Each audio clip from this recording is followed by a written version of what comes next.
click, buy, deliver.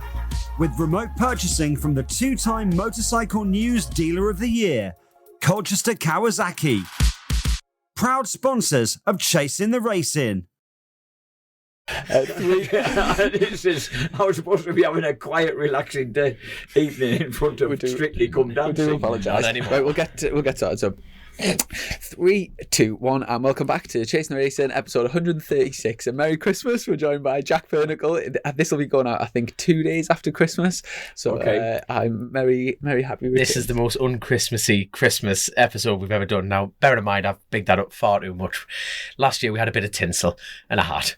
But I feel really underdressed right now. So there we go. So thank God we've dragged you out the house to give the people what they want. Our own Christmas present, Jack Burnicle. Thank you so much for being on. I'm surprised that you could make this work on such a slope. Like we're dropping straight down to the banks of the Mersey here. And God, I know. You know, we are on a bit of a slant, aren't we? It's a lovely patch down here, mind, isn't it? And like a beautiful spot. Yeah. It is. Very lucky. And we were just chatting just before we came on air about it, because the last time we had you on the podcast, we actually recorded it in your living room. Yes. And so this is the first time you've been in the studio. We had this kitted out by Andrew Lund. We're having a bit of a laugh. Go on.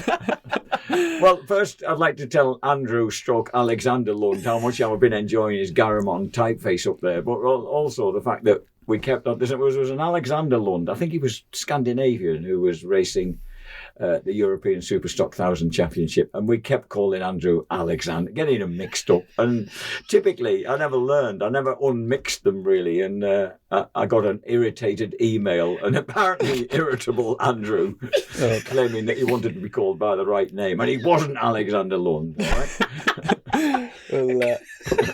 Well, I'm actually out with Lundy. I'm really good friends with him. I'm out on the trials bikes tomorrow. So are you? Yeah. Happy trialing. You know when you messaged him about who we've got on next? Has he got my name right this time? Did he Yes, Andrew, I have. Yeah. Good man, sorted. And can I just say, it's so nice to see you. I haven't seen you for a good few months now.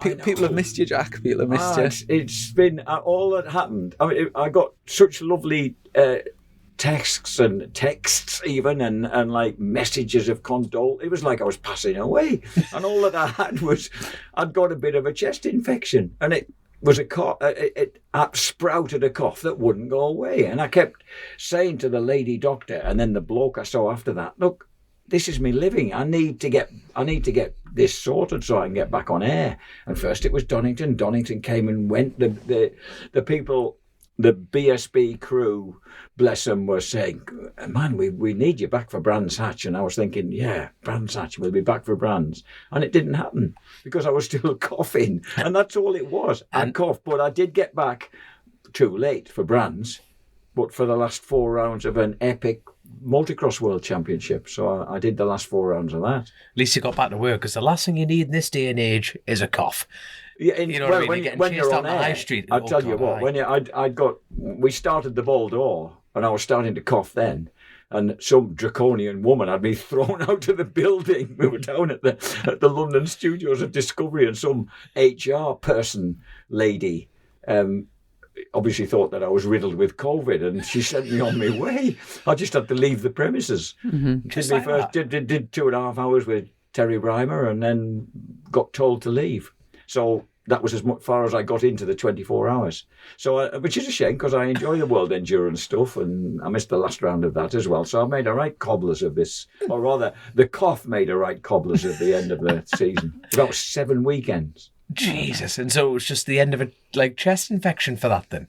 That's all. And I was given, you see, I never take anything. I'm not an ill person. So I was given antibiotics, and they didn't make any difference. So, and it was like, she thought, oh, well, it'll go in time. No, that's not good enough. I want it to go now. That's the same for, as for us riders, when we go to, like, say you've got a problem with your knee, and the usual protocols of like, just rest for 6 weeks. And it's no.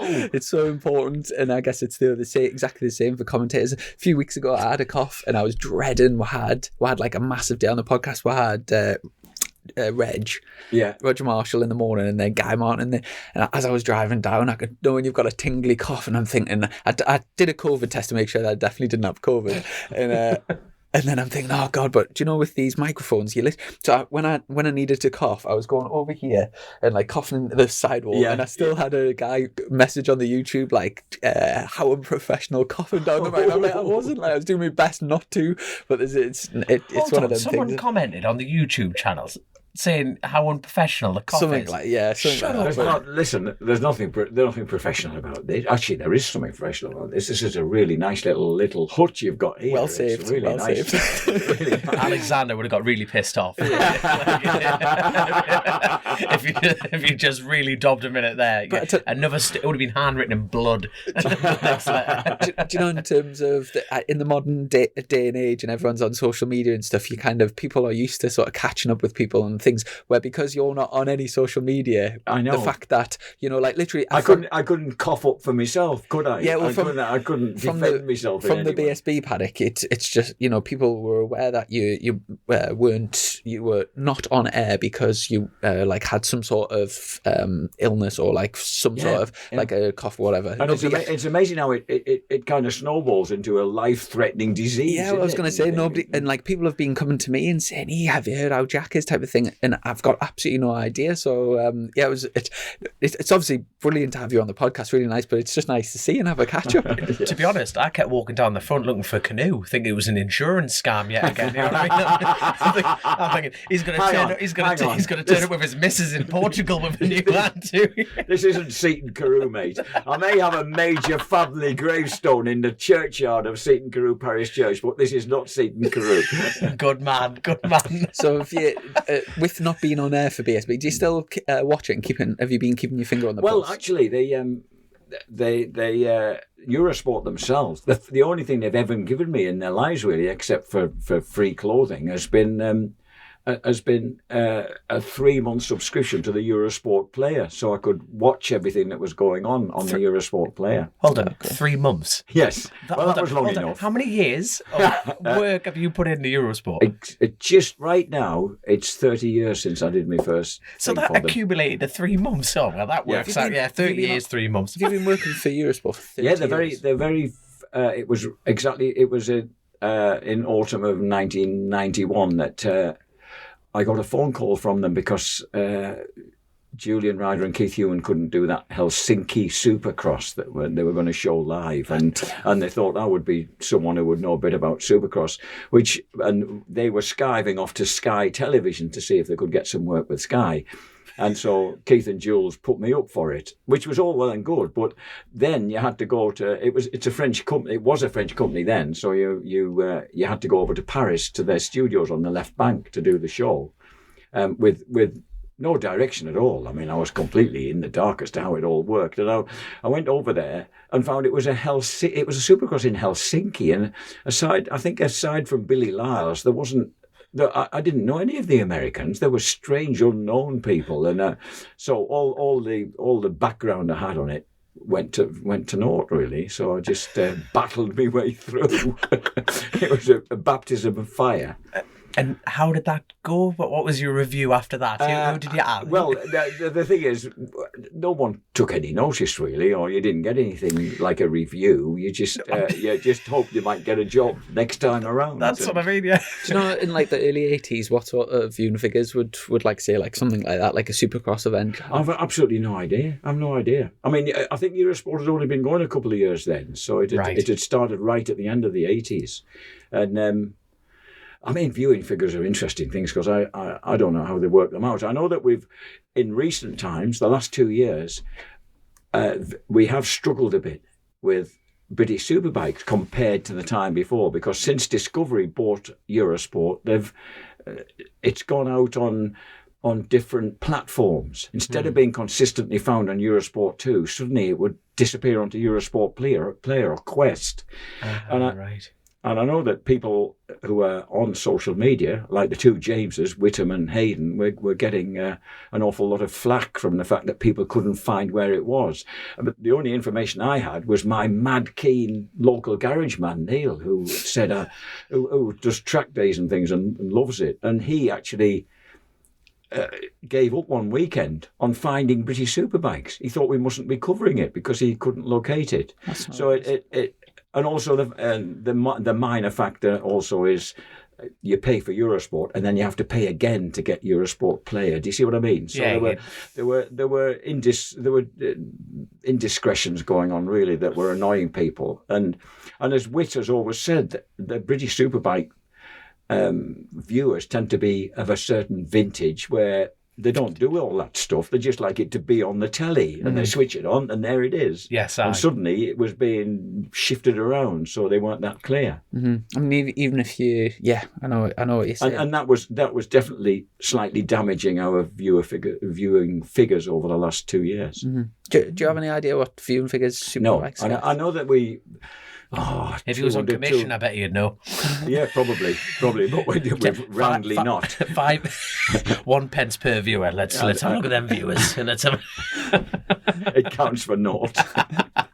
I don't know, 200,000, 250 perhaps at its best. That kind of, or that might be complete bollocks. I don't know. We'll just have to.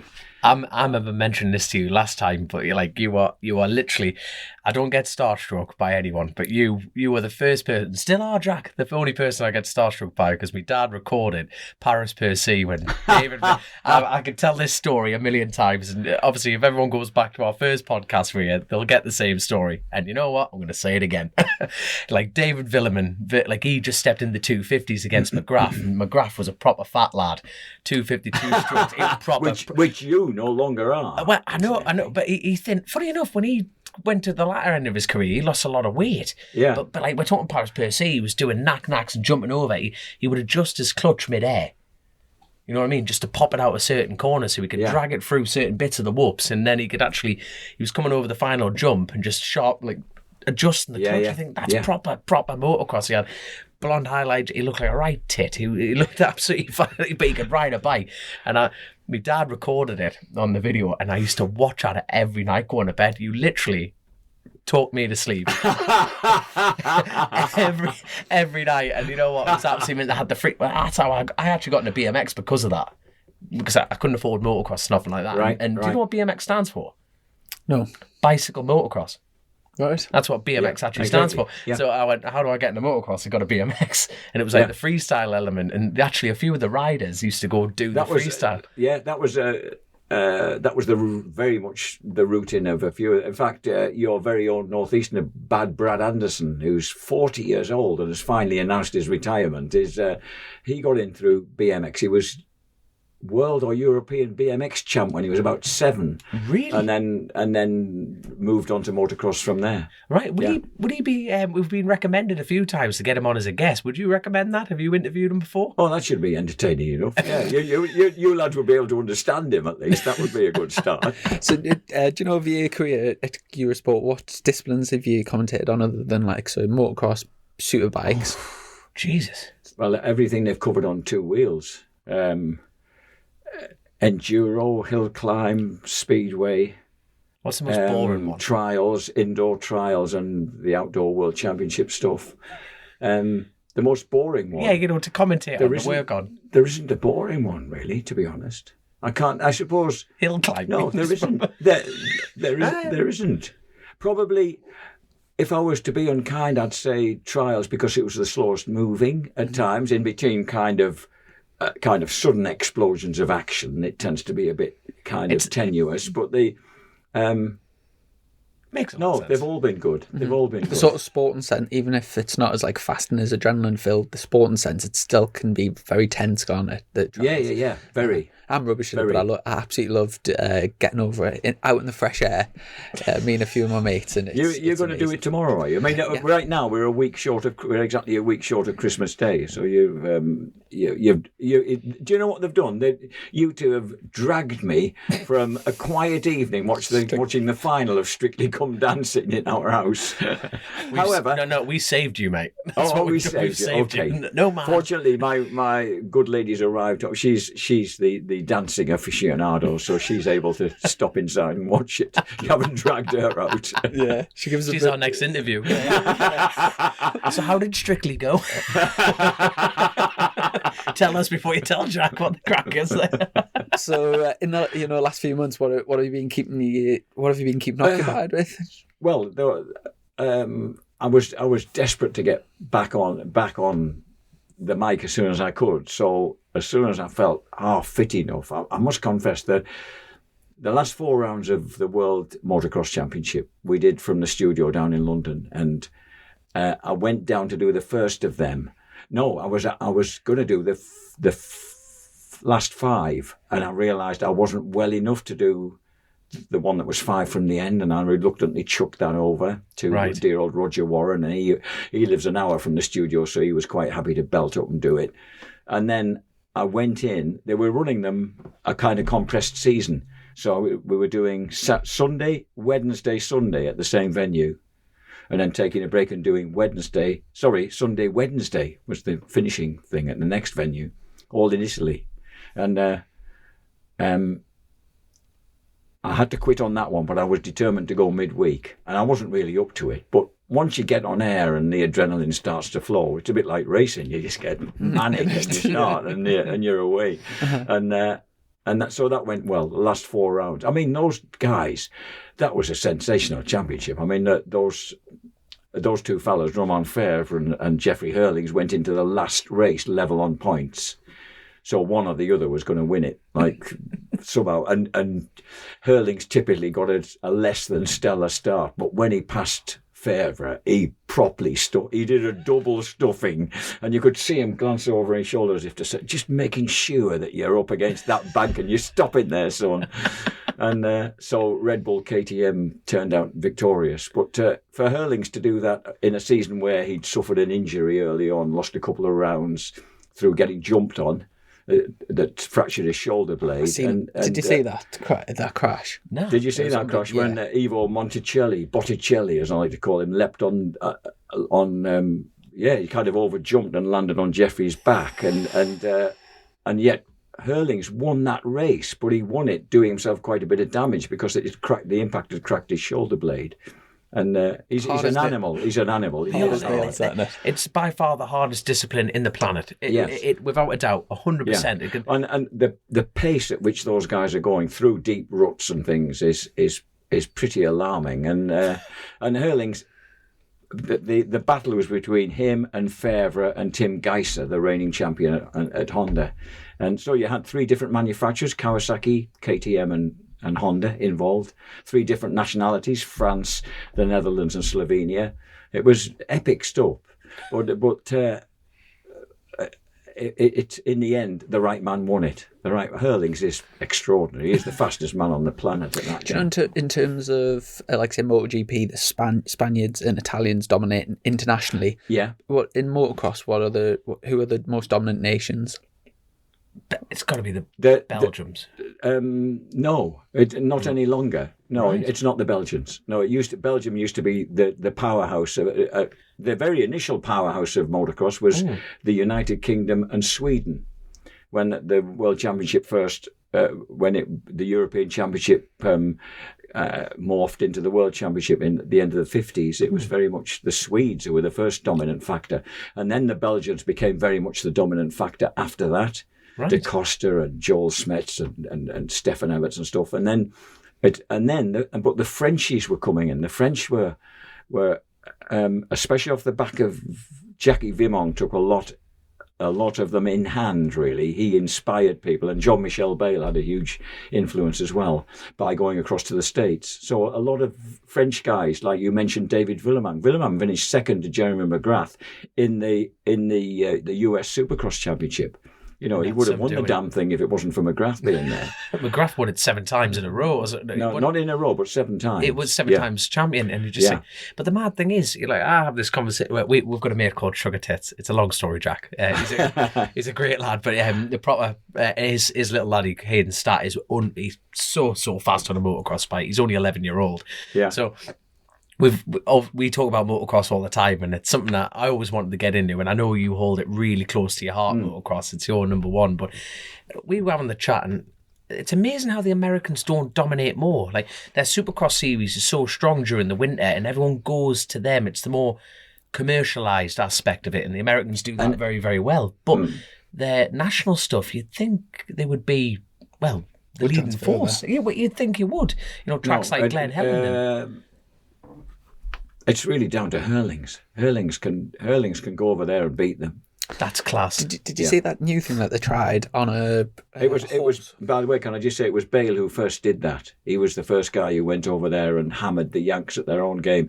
Jean-Michel Bale won all their 3 national championships in 1 year, which no American had ever done. Ricky Johnson came close, but no American had actually achieved that, and he did that in 1991, and that was a huge breakthrough. You see, in every sport you have conditioned environments, so it's like the Spaniards and the Italians are so dominant because they're training at such a young age, before they can walk, they're on a motorcycle in car parks and tarmac and disciplines. Yes, and that's another nationality that does well off-road. Italy is big there. That's it. And the mad thing is, you just think, like, I keep referring back to it, you think America with the money and the estates and the actual vast land, and you think, on paper, if you pointed at someone and said, like what were you just saying, you'd think the Americans were better. So is it just because the Belgium, what conditioning have they done, or are they just more dedicated to motocross than the Americans? Or the Belgians, the Europeans, should I say? The Europeans. No, the Americans aren't particularly interested in coming to Europe. They have a very full season of their own, and they can make a lot of money racing that. Supercross and the outdoor is followed by the outdoor nationals, a brief break, and then they're back onto Supercross right at the beginning of the year, usually at Anaheim. So there isn't any break for them, and they prefer not to come to Europe. If an American comes to Europe, then since the days of Brad Lackey and Danny Laporte, it's like a full scale, a proper attempt at coming to Europe and really making it work for you and doing it year on year for a while. And there are Americans who have done that, but not very many who have done that. But it's mad because the Europeans don't have like a supercross scene. But like you say, the Americans have done it for years. Like through the summer, they're training, like practice all the time. Then in the winter, they're going into supercross. Like I say, and then it's almost like having a break for them lads seems to work. Have you seen that new supercross training thing in Sheffield? Aye. You might not have seen No, it. I haven't seen it. So they've built an indoor Supercross. Yeah, they have had something like that in Sheffield. And have you seen there's a supercross? I'll have to do with it. It doesn't work. We've had a break, ladies and gentlemen, between the last bit and this bit when they accused me of conking things out and it were the batteries that went flat. Because you wouldn't have been smiling before, and then I could just see like a new video coming in. Yeah. So keep it playing. Let's keep going. The Sheffield, they've built like a purpose indoor thing where people can just pay. They used to race at Supercross at Sheffield years ago, but there's like a practice track. I used to host the events. The full-on practice track. Have you also seen that new thing that they try to do at a horse racing track, like a half a mile thing or a quarter, whatever it was, where they race motocross bikes? Okay. Have you seen that with big jumps? No. So did you see Billy Bolton, Tommy Searle was there, and Graham Irwin was there. Graham Irwin won by a mile, I think. It was like a parade, I think, but just to see if it would work. Yeah. But on like it looked mad. Where did they do it? I'm not sure which track it was at, but I just seen a little video of them like doing these huge jumps. But obviously, it's just completely flat, and absolutely flat out round the corners. That sounds great. I tell you what, before we move off that sounds almost as good as sand racing when it used to be held in the northeast at Seaton Carew and Saltburn and Redcar. Yeah. It's sand. I've done two. I went to Haverick, right? I went to Haverick racetrack, right? Yeah. And I went with me mate Sugar. He took us there. I tell you what, sand is just the hot. Nah, I can't. You have to be a good motocross rider to ride sand. That is the absolute outright truth. It's the most exhausting thing ever. And any good motocrosser just says, "Oh, sand's mint." It's like, well, I know where I stand with my motocross, 100%. But I tell you what, before we move off the motocross side of things, have you seen Guy Martin's? Got a new track. Well, it's not a new track. He's revamping the Louth track. No, where is it? It was the Honda Test track. Thorsway MX. It's the one at. It's called Thorsway MX, but it's at what's the place called? It's not too far from Guy. Okay. It's So it's where Honda used to do the test, and it was like a GP track back in the day. We went into that area way back in the late the middle late 80s for a British Championship that was called off because of dust. But I don't know whether that was the track that you're talking about. They've done a phenomenal job. They've got basically the best track builders in the country in, and obviously it's in like a massive valley. And it looks absolutely unbelievable. The people that have like tested there have said it's like as good as anywhere. Really? So his idea is it's like Guy Martin and his other half have bought the track, and they're only using it for GPs. So it's not going to be a practice track or not. It's proper. It's going to be green, mate. They said the goal is to run a GP there, but they're only doing their own events. Like they're not doing just like practice days or anything. They're just doing like So the track's going to be mint at all times. He's talking about building like a full like garages and like full bringing it up to like full on spec. Right. Like full commentating booths and everything. Oh, it's going to be brilliant. And like Billy Bolt was there, Tommy Sills was there. There was a fair few like top lads, like Chrissy was saying, testing the track, and the smiles on their face. You'll have to get yourself up. But I'm definitely wanting to go watch anyway. I'm going to try and wrangle some tickets off them. But have you got any nice plans over the Christmas? No. Of course I have. Yeah. I'm going there. My daughter and my two grandkids live about.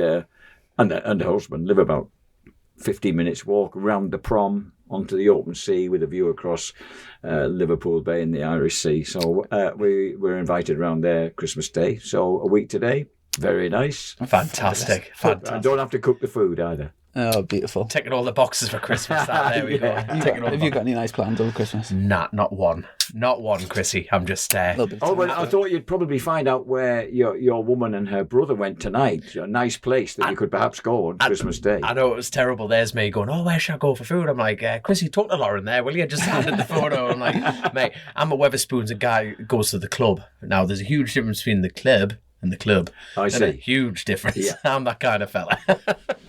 You know, one of the things I'm most missing at the moment is live music.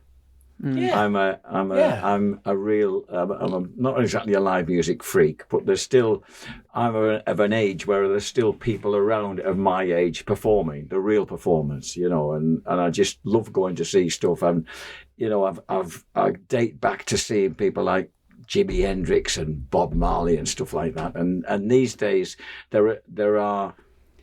I actually like smallish venues, intimate venues, and I just love the sort of people who show up now and then. People like Albert Lee and Andy Fairweather-Lowe and the Manfreds, who kind of date back to the 60s and 70s, you know. And I love picking up on that stuff. And we can't do it at the moment. No. Do you know if you could go and see anyone in the world right now that is performing, who would you pick?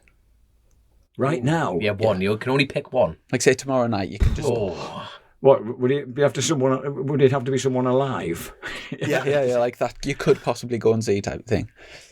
Oh, that's a good question. That's really tricky. That is really tricky.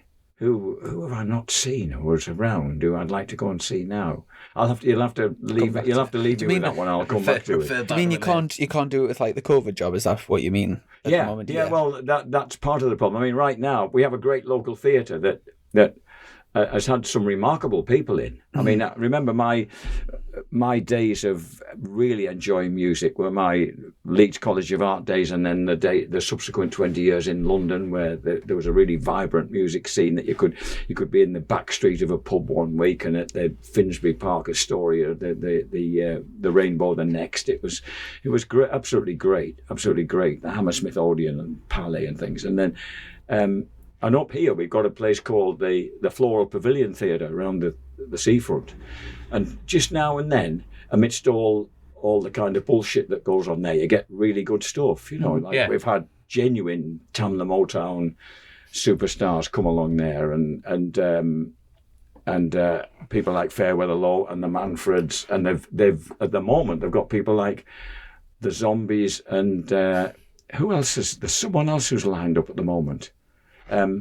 Someone really so good that I've forgotten their bloody name. I beg your pardon. I beg your pardon. The Wilco Johnson Band. And you see, these guys go back a long way, and I'd like to get to see them, but we don't know what the situation is right now, and whether we'll still be able to go into theatres. At this moment, I'm the same. I absolutely love a bit of live music, and this year I was really lucky to see a few of my favourite artists. You know, Sam Fender. Yeah. Yeah, we went to see Yeah. Sam Fender at that was a big outdoor thing in Newcastle. Do you know, just behind St James's Park, the big. Sam Fender did a really good program on telly very recently on BBC Four. In which he was North East lads on BBC Four. Well, the reason that he put him on because he was singing the praises of the leader of the Fog on the Tyne Boys. Oh right. Who was the lead singer? Who's no longer with us? Who was the lead singer with Lindisfarne? Who was it? Who was it? It was... Gaza sang "Fog on the Tyne," didn't he? Fog on the Tyne, all mine, all mine. Not the original one. But Sam Fender was saying how good the guy was, and it was because we saw. Oh, in fact, I noted that documentary. I did listen to that because he was saying there was a bit I loved about it where he was saying he never really got recognised because he sort of stayed in the northeast. And he's written, he was very much a northeasterner, and he's written good songs, and that sounded interesting. I see Jerry Cinnamon. I bet that's not really your cup of tea, is He's it? mint. Probably not. Oh yes, I went to see him this year. He's good. I'm a big fan of it. Like proper unique style of writing. But I'll tell you what, I like Jake Bugg of the present crop. Jake Bugg's he's a sensational guitarist as well as a good songwriter. Do you play anything yourself? I used to play because my dad was a fabulous musician up in the northeast there on telly and radio and stuff, and he was. I was piano, trumpet, violin briefly, recorder. A variety of things, but I didn't really keep them up. Man of many talents. I was about to say, because you were very open in the first time we interviewed you, how you're a sports fan, period. There's no particular discipline. You're really open to every sport and obviously and being so heavily in a massive part of the infrastructure in motorsport, period. You never raced yourself, you never did that sort of thing. So it's... No. Do you regret not going down the music route a bit more kind of thing? Or? It's interesting how you didn't follow that as well. I think you need to want to be moved to do it, don't you? And and I think the old man pushed perhaps a bit too hard, and there might have been some rebelliousness there. I think because he chose it as a working class family in West Hartlepool. He chose to go that route. He was self-taught as a pianist, inspired by Fats Waller, and his whole musical thing was based on sheer enthusiasm, on just his love of music. And also he had people around him that, oddly enough, he's had some who were musicians as well, and there were quite a little cluster of them that grew up together, really. Amazing. That's class. So what did your dad do for a living? Was he actually put. I've got a lot of his stuff on tape and CD and stuff like that. I can listen to it quite a lot from his concerts and obviously not just the Stan Burnicle singers and the Columbus singers and the other stuff, but individual turns that he used to be pressed into doing because people were keen to hear him. So it was all good, and it includes some speeches he used to give, and he did mention in one of them, I remember, I became a chemist because there was a chemical plant on the doorstep. Because there was ICI in Billingham, that was pretty handy for becoming a chemist, so he became a chemist. So he worked in the labs there and then sort of clambered up to being some kind of agricultural research librarian that was and he didn't really want to do any more than that because he had plenty of time. They had a great theatre, so he could write stuff that was performed there, and he just liked the whole setup, really. Mm-hmm. So he never became professional. He just did amazing stuff, but just did it himself. Mm-hmm. And obviously performed it there, mainly in the northeast. Are you aware about Fred Clark retiring? Do you know I am, about that? Yeah. I was, someone recently actually completely surprised me by saying, "Why don't you apply for Fred Clark's job?" I said, "Oh, crikey, I don't think I'd be able to talk for that long over a whole weekend." that lad has a gift. He definitely has a gift. No, he can if they're commentator fail, he could be a cracking scuba diver without the gear, couldn't he? Because he can hold his breath for a cameo. You know what I mean? Off you go, son. Have you been up in the commentary for them? Briefly. Oh, not with him, just briefly. Oh, there was one time at Cadwell Park, he commandeered me, but only briefly. He stands up for hours and hours, and Yeah. just without he'll just it's amazing. And when you think of all of the races that he's covered, I mean, like we were talking before, like yourself, 30 years is like a hell of a long time, isn't it? But, Fred's, and like I think the last British Grand Prix was the first one that he hadn't commentated on for like a string of like I can't remember the exact number of years. Back into the 70s. Yeah. And it's going to be odd, isn't it? I mean, for most people in the paddock, it's like the voice of British racing, isn't it? Right. Period. What has been described as the authentic voice, And there's been a few occasions, where we've had riders that have passed away, and like very sort of poignant events over the last, say, 10, 20 years. And Fred has quite movingly hosted them. Fred's always he's like the sort of grandfather of the paddock, isn't he? And he takes that role as being any sort of occasion like that, he heads, and like it's almost like not like a headmaster at school type of thing. He's like it's going to be sort of odd. I didn't know that until I picked up Classic Bike today, and there was a feature on him. I didn't know that Paul Smart had passed away. It came as a complete shock to me. It doesn't seem like 5 minutes since I saw him and Maggie probably at Brands. It's been some. I was telling you, with not being on Facebook, but there's been some beautiful tributes, and obviously everyone's been sharing memories. And down at the NEC, there was a beautiful tribute on the Jakai stand. Yeah, and I guess just like a huge character in the sport again. Yeah, massive.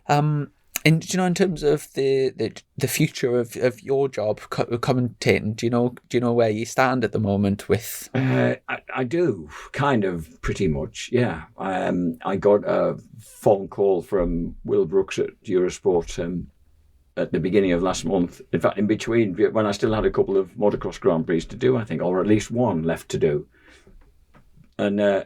He just rang me out of the blue to say that my services wouldn't be required next year, that because they were taking British Superbikes we're going in a different direction, he mumbled. So that was it, really. And also there's a lot of confusion at the moment about where Eurosport lies within Discovery.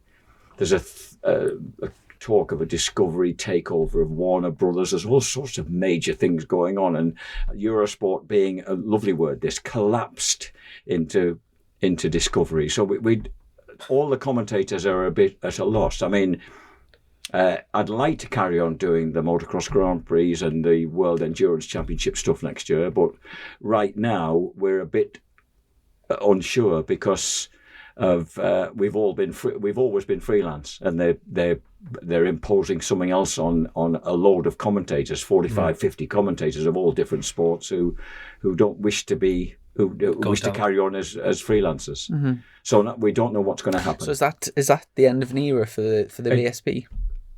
Well, if you describe it as the end of an era, it is where I personally am concerned. Yeah. And how long have you been covering VSP? Since 2007, I did it one year with ITV before Eurosport took over, and prior to that, from '98, I'd done World Superbikes as well. So 24 years of world and British activity. It's a long stretch, and it is actually because it's not been announced that it's not like a thing. No. Well, it's almost just like being kind of pushed aside, and like that's not the way Discovery work. They're not.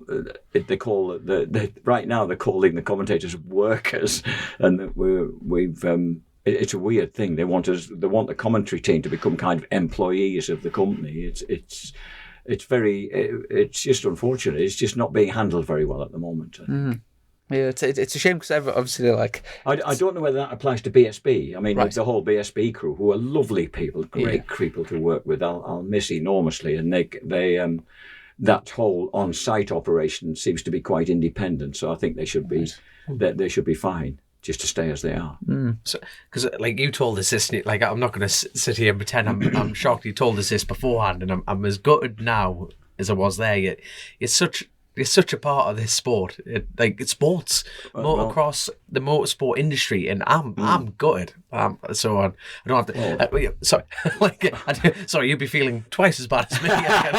3 times this is your situation. I'm fully aware of that. But no, I'm gutted. It just seems a bit of a shame, for like such a long spell. And there's there's like tens of thousands of people that, you know, I see loads of people have been asking me about you, and because you're not on social media as well, nobody knows how you've been and like what the score is. Yeah, I didn't realize I was letting so many people down. I should have let somebody know, shouldn't I? Well, no, it was Matt, but this has come, like, obviously we fly by the seat of our pants period anyway on this show. So you do as a commentator live on air, mate. That's the one thing you could think you could slightly relax from is not having that. To contend. Not contend is the wrong word, because I absolutely love it. But you know, those few moments before you're doing it yet again and it's going out live, and you've got to slightly watch your P's and Q's, but be yourself. Yeah. Well, I've always been myself, really, and forget about watching the P's and Q's. That's why I've got yellow carded so often. Good stuff, man. Never change. Do you know what's the time that you feel like you've just been put, like you're winging it? Do you know, like, say you mentioned the very first time you had to commentate where you kind of didn't really know anybody. What sort of situations have you been put in where you're just like you've just had to completely wing it?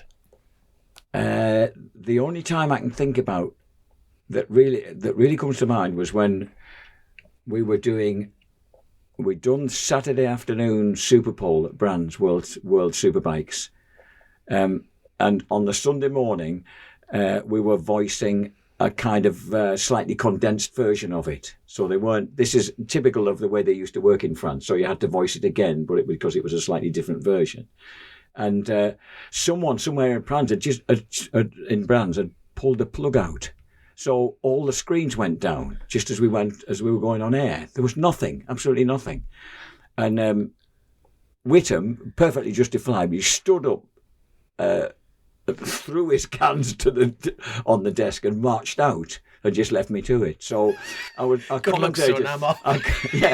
I did the whole of that session. I did on sound. I was recognising, attempting to recognise different motorcycles and trying to remember what had been happening the previous day on during that Super Pole thing, and just tried to commentate with flannel my way through it, really. God, so I did that with nothing on the screen at all. And actually, that was one particular memory. Yes. Could you? I mean, at that particular point, were you not tempted to just slip in some lies? You know what I mean? You know what I mean? Like, there seems to be a G50 entered this Super Pole. You know what I mean? Beautiful single cylinder. You know, fine. There seems to be an oil spill on turn 2 here. If I'd had any wit, I'd have done that. I was actually trying to do it properly, but I should have really have done a Dominic Herbertson and just flannelled my way through with all sorts of rubbish. Oh, I tell you what, he's going to struggle with this one. The front wheel seems to have fallen out. He's going to have that's Steve Colley, wrong sport. There we are.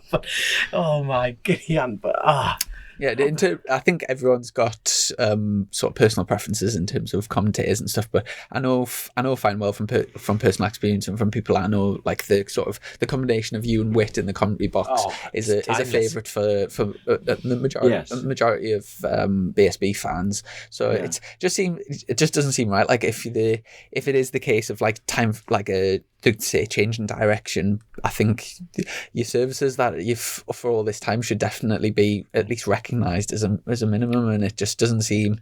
I don't know. It just seems a bit odd, the whole thing. To be fair though, you haven't announced anything. This is a full exclusive of Chasing the Race in this. So I haven't. I mean, I've had it. Alan at OMG knows, because he happened to have got in touch with me just to say by text to say it's great to hear you back on the motocross again, and I'd heard something from Robin Appleyard, so I'd let Robin Appleyard know. Yeah. And he sent back a lovely text saying, we'll miss your lovely casual approach, which I thought was great, because you would not believe... You're calling me lazy? You would not believe how much hard work goes into that, creating that lovely casual approach. I can tell you what, I didn't know whether to... I had no idea how to go about it. I still haven't, whether to kind of announce it publicly or to just quietly exit by the side door. On a personal note, don't you dare go off quietly. Don't you dare. I already have done. No, you bollocks. You're on this show now. We'll do you a favour. Me and him will chuck your phone in the Mersey when it gets announced. So it's going to go off the bloody hook, that thing, your phone. Everyone's going to be pinging you, ringing you, texting you. There's a... Chuck it. Do you know that there's a Twitter account, Burnicle Bingo? Do you know about that? I do know a bit about it. They're going to have to find someone else to choose, aren't they? Because but I don't really... I know something about it, but I don't really know what it actually is and who does it. The gist of it, I think, is basically, do you know the like sort of catchphrase, the words? So, like, for example, with me, you would like say the curly haired Geordie boy. Yes. So they would have like a curly haired Geordie boy on the scorecard for that day, but like have like a scorecard of all the sort of likely things that you're going to say. And then when you say them, it's like the first one to get a house. I think that's the idea. Did you not know that? No, that's great. Yeah, I didn't know that. I didn't know that was specific. You've explained specifically how it works, and I didn't know that's how it was. I tell you what, though, it's going to be a big struggle for the North East, isn't it? Because you proudly represent the North East. You always give me a good shout, don't you? You've always have given me a real good shout. Anyone from the North East, Graham Gowan and Barry Teasdale, you know what I mean? Even you've kindly mentioned me a couple of times, so like that it's so important for us. I'm not just trying to get the violin out for the North East Third World lads here, but it's like, we're forgetting, you know what I mean? Well, we're forgotten about. You've got Christian Idden now married and living up your end, haven't you? In Ponteland or somewhere. He's like right up on the banks of the Tyne. Well, that's it. And hopefully, at the moment, I think he's searching for a ride at the moment. So is he? Yeah, apparently, yeah. Oh, surely not. Yeah, he should be walking. I don't know that for a fact, but it's amazing what we've got a little saying on here. It's called the rumour mill. You know what I mean? So sometimes when you hear something in the paddock, it could be different. So no doubt Christian's listening to this going, that's not the case at all, you idiot. Are you familiar with like sort of who's going where for next year and the sort of changes? Only what it gets sent to me on by email or press release or something like that, or I just hear from the ether really, and not very much. Mainly, possibly a bit mainly from a guy called Roger Harvey, who was a former national motocross champion who still works as a consultant on the motocross Grand Prix scene for Honda Japan. Right. And strange enough, Roger always seems to know. And also he worked in the road racing world for quite a long time with that Castrol Honda team. Oh, yes. With Joey Dunlop, with Carl Muggeridge, and I don't know about the Toes was under his auspices. He was more concerned with the UK activities when Muggers was riding in the UK alongside, what was the lovely New Zealand fellow who got killed? I'm sorry, there was a New Zealand lad who he particularly fondly remembers, but he was very much involved in the road racing side. That's why he's finding this quite funny, what's happening now. It's funny, Jack, we've gone all the way back to scrambles, haven't we, the two of us? Having been in the road racing world, we're teetering back towards scrambles where we first met as kids. Do you keep in touch with Whit? He's rung me a couple of times, and he wasn't thrilled at the news of my departure. No, he did text me saying, actually, I feel quite rubbish about this. You know? You both had I've heard you speak very highly of like the times that you've had travelling around with Whittam and vice versa. When I've spoke to Whittam about it, in fact, I think the very first time we had you on here, I think we're at Wits like that day or earlier that day, and he was saying, he's loved the time spending with you going around Europe. We've had great excursions together. I really enjoyed that. So I feel blessed to have had that time. Yeah, that's been great. With that being said, you got any dirt on him?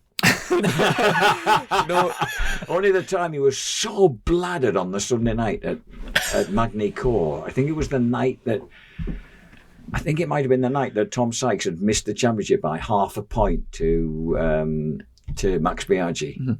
2012 that was really controversial because Loris Baz was Tom Sykes' teammate, and I think he didn't the team order. He didn't play a ball. Can you remember that? Pit board out. Yeah, that was it.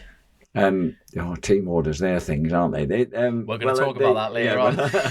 Is that Formula One? So I'm going to ask the question.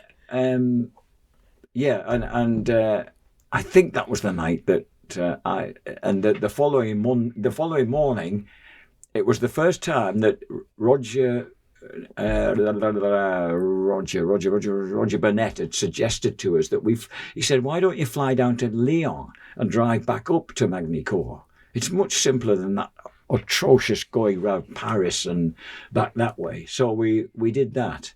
And that's right, unfortunately, we didn't take a map, so we set off from Lyon northwards and got 3/4 of the way towards Paris before we realised Magny-Cours was over here somewhere. We should have turned left. So we had a wonderful drive across B roads, and it was really peaceful and hilltop villages and things. It was absolutely beautiful. But he got really in quite a bad state on the Saturday, and thoroughly enjoyed himself on the Sunday night. But all he was fit to do was vomit out the side of the hire car after half a mile and then fall asleep. And I wasn't down as a driver on the hire car, and I was shitting myself because I had to drive all the way to Lyon Airport with a slumbering Whittam, and the risk of getting hoyed over for having nothing, no reason to be driving in France. What the hell was I doing in this car? Or unlike you guys who can kind of fly by night and kind of get away with stuff, I'm actually quite a well-behaved character, and I didn't like doing that. I'd rather, after that, I made sure I was on whatever I was down as an official driver, whatever we were doing. I thought you were about to say get more drunk than him, so then we'd have been really stranded. I could just see you looking at him at the bar going, oh shit, he's on the shots. Yeah,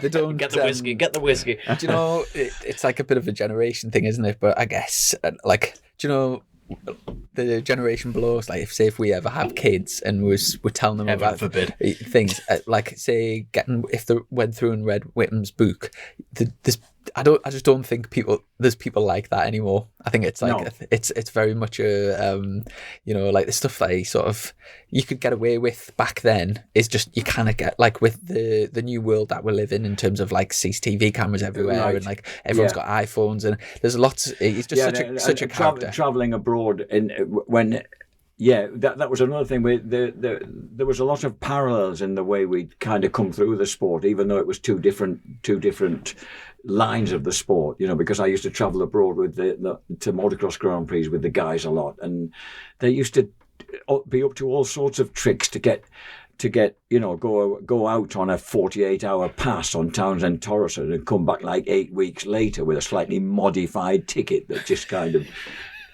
Or they'd hide you in the back of the van and they'd go over as a small car with one person in. It was the whole thing, and then you'd all unload when you got on the ferry. There was all sorts of quaint misbehaviour that went on. Sorry, that came out wrong. You'd get out of the van once you got the shout that you were all clear, you were properly on the ferry, you were parked up, you could get out now. Loads of people would come out in the back of the van, and you think it couldn't happen, could it? It wouldn't. It would be difficult. It would be more difficult. You can't brag about it these days. You've got to be quietly confident to get away with stuff like that, can you? Never get over to this. I'll never forget the Scotsman Willie Simpson. I convulsed when I heard him hand his ticket over to the guy on the East Docks at Dover. And all I heard Willie say was, "Okay, it's a Strada, eh?" He got a ticket for a small car. This is a Strada, eh? But bloody huge fucking van was a Strada. Of course, it was a Fiat Strada. And he was the only person in it. Good lad. Good lad. Are you a big fan of the road race and like watching it? TT, Northwest, that sort of thing. Asking this last time. I like the road stuff. I do like the road stuff. It frightens me to death, but I do like to watch it. Are you looking forward to it all returning this year, like back to the TT? Well, we were talking before we were talking in our house, weren't we, about whether will it actually? Right now, we're at this moment in time. Then things are. You've got to say things are a bit uncertain right now. So. Will it actually happen? We hope it will, but there's always going to be a possibility that it won't. So we hope it does. When we just go on. You take it for granted, don't you? Like, before all this rubbish kicked off and that, it was just like TT's on next year. That's on next year. You just took that for granted at the time, and now it's like everyone turns the word round, don't they? I hope that's on. I hope this is happening. Yeah. I'm not sure. And that's But right. that's- And actually, that's me echoing too much of what's around, because I'd just say, yeah, it will be on. Yes, we will be doing everything that we want to do. Yeah. No, that's that's the thing. It's Another thing that's just occurred to me that I discovered through missing those last 3 rounds of BSB with me cough was that one of the amazing things that happen when you wish you were somewhere and you can't be is that once you're kind of anticipating it, and then you get to the actual event, the weekend of the event, and you can't be there anyway, and it's all happening. You're not there, but it doesn't matter because it's all happening, and it's all there, and it actually becomes quite good entertainment to watch because you're not having to be a part of it. You don't have to. You're not living by the seat of your pants, being a part of it. You're relaxing on the sofa, watching it, and listening and things, and you think, actually, I quite like this. I should have got this 4 years ago. So I could enjoy it. Do you know when you start watching it by yourself in the living room? Do you find yourself start commentating? There's always going to be that. There's always, because you see more when you're not commentating. I know. You see more and you must think, drive Christ, how can they be missing what's just going on there in the background? Like what's just happened and what's... But that always happens. So in terms of the big stories for coming into 2022, in terms of the people moving around, we've got... the 1 and 2 in the championship are staying. So Taz and O'Halloran are staying in the same team. Taz was 1 and 3 in the championship. Sorry, 1 and 3, yeah. And 1 and 2 are staying. Tommy Bridewell's staying put. Tommy Bridewell's staying put, yeah. We've also... in terms of movers, Ryan Vickers has moved to FHO. To join Hickman. I thought that Josh Brooks was going there, but that's what we heard on the room. That hasn't, PBM haven't actually officially announced. There's rumours that both Haslam and Tom Sykes are coming back from World Superbikes. Yes. I know that Tom Sykes had sorted that out with Paul Bird before I was ever not there. Oh, really? That was done ages ago. That hasn't actually been announced yet. But... Oh, it hasn't? I beg your pardon. That never happened. Wink, wink. Yeah. So that's sort of rumoured to be happening, and then possibly say Josh Brooks staying there. But yeah, obviously it'll be big talking points. But if with Haslam and Sykesy coming back from 2 sort of veterans of the sport coming back, and sort of will Taz be able to fend them off, and big talking points. How can I put this politely? Because he's such a lovely lad, or he can be. But will at least Sykesy won't be called the grinner all the time by Fred, bless him. That's hopefully it's got blown out of the water. But will he still have what it takes to take on the idiosyncrasies of short circuits in the UK? Big question. Yeah, I think that's a big question. Now, when Scott Redding came to the championship, what was your opinion then? If you know what I mean. But Scott Redding was at the other end of a career. Mm-hmm. He was a younger man. He hadn't won a world championship. He was out to prove something. Right. Tommy as well. I feel Tom's been. I better be careful what I say here, but he's 10 years further down the line, and he's got a world championship in his pocket. It'll surely be impressive if he does come back, and if he is able to be battling for the championship. It'll be impressive. Yes, I think so. Yeah, because the tracks are that bit different, aren't they? With the exception of Silverstone and Donington. Yeah, really. It's a big change where Haslam's been sort of back and forward a few times and always been and also Haslam is. He's such a hard rider. He's always on it, isn't he? You feel that wherever he goes and whatever he's attempting, he's going to give something. He's going to give 100%, and he's going to ride hard and also, be competitive. Not in terms of the riders changing teams, but in terms of the teams changing manufacturers. The OMG lads, Rich Energy OMG, they've went from BMWs to Yamahas. So we've just had Steve Rogers on, and it's just the fact of like their like he was saying, wasn't he, the confidence they have in that bike. The lads have been out testing in Cartagena, and Bradley Way smashed the lap record out there. So I think that them two could easily be very competitive as well. I hope so, because I feel that the last 12 months, 2 years has slightly passed Brad and Kyle Ryde by somehow, and they're more than that. At times, both lads have shown. I mean, like when Brad first stepped up to superbikes, and can you remember when he won the race very early on? And we thought that was what he needed to kick on from, and it didn't happen. And it wasn't just a one-off either. He went to Brands the round after, and he was battling with shaky. When he was on the Suzuki, he was battling with shaky on the Ducati at the time. But he had that injury last year, that wrist problem, and that really hampered him. And same with Kyle's had sort of... He did the same on the Build base bike as well, didn't he? Did. I think he did. He won... Yeah, he did. And he did the double at Silverstone that time, but just didn't seem to consolidate. We're actually supposed to have Kyle on the podcast a few weeks ago. In fact, we both drove down to Derby separately, and he was playing snooker, so we'd arranged to get him on at 6 o'clock. And it got to 6 o'clock, and he messaged us to say he couldn't make it. So we literally, it was like a... He owes us, I tell you what, I owe him an invoice for me diesel. I was going to say, it was like the Villa-Burnley game today, calling it off 2 hours before bloody kick-off with 2,000 Burnley fans pouring down the M6. Yeah. Wow. Was that COVID related? Yeah. For the Aston Villa. This wasn't COVID related, so he's getting an invoice. Yeah. I was going to say, lay into him when you get him in this cabin. There's been Lock loads, that door. There's been loads of matches off at the moment, football matches with the old COVID things. There's only a single Premier League game going on right now between Arsenal and Leeds. Leeds at home. Are you big into football? I do enjoy my football. I do carp on about some of the bloody decisions sometimes, and also the lily-livered footballers who just fall over and lie down as if they've been shot. It really gets on my nerves, that aspect of it, really. There's a definite term for them people: shite bags.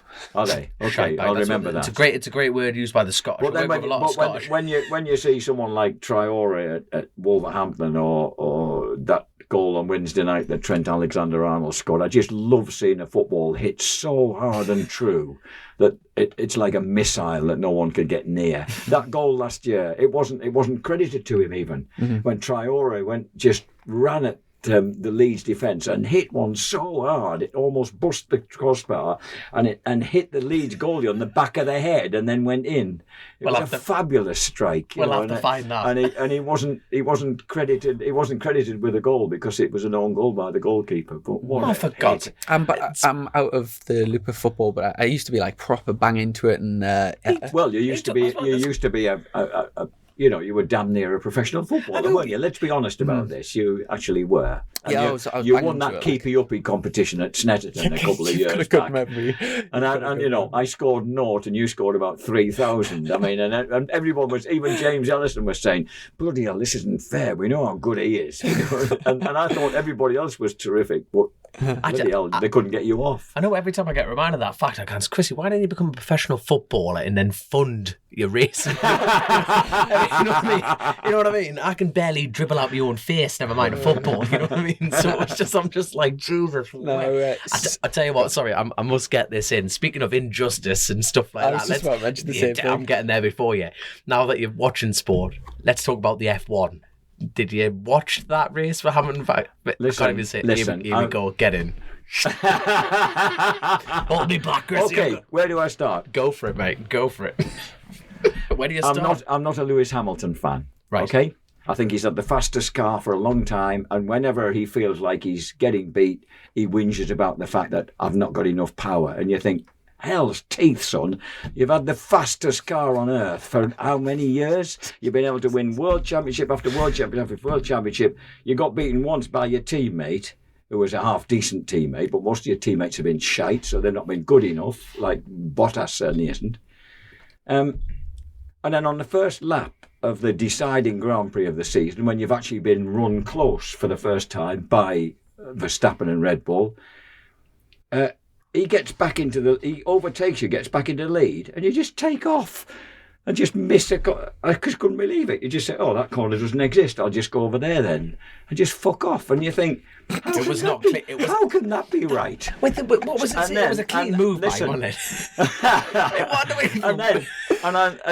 As regards the grand finale, which I don't actually know I don't know what happened. That lead in when they were following the pace car, I don't understand how you suddenly alongside Hamilton, but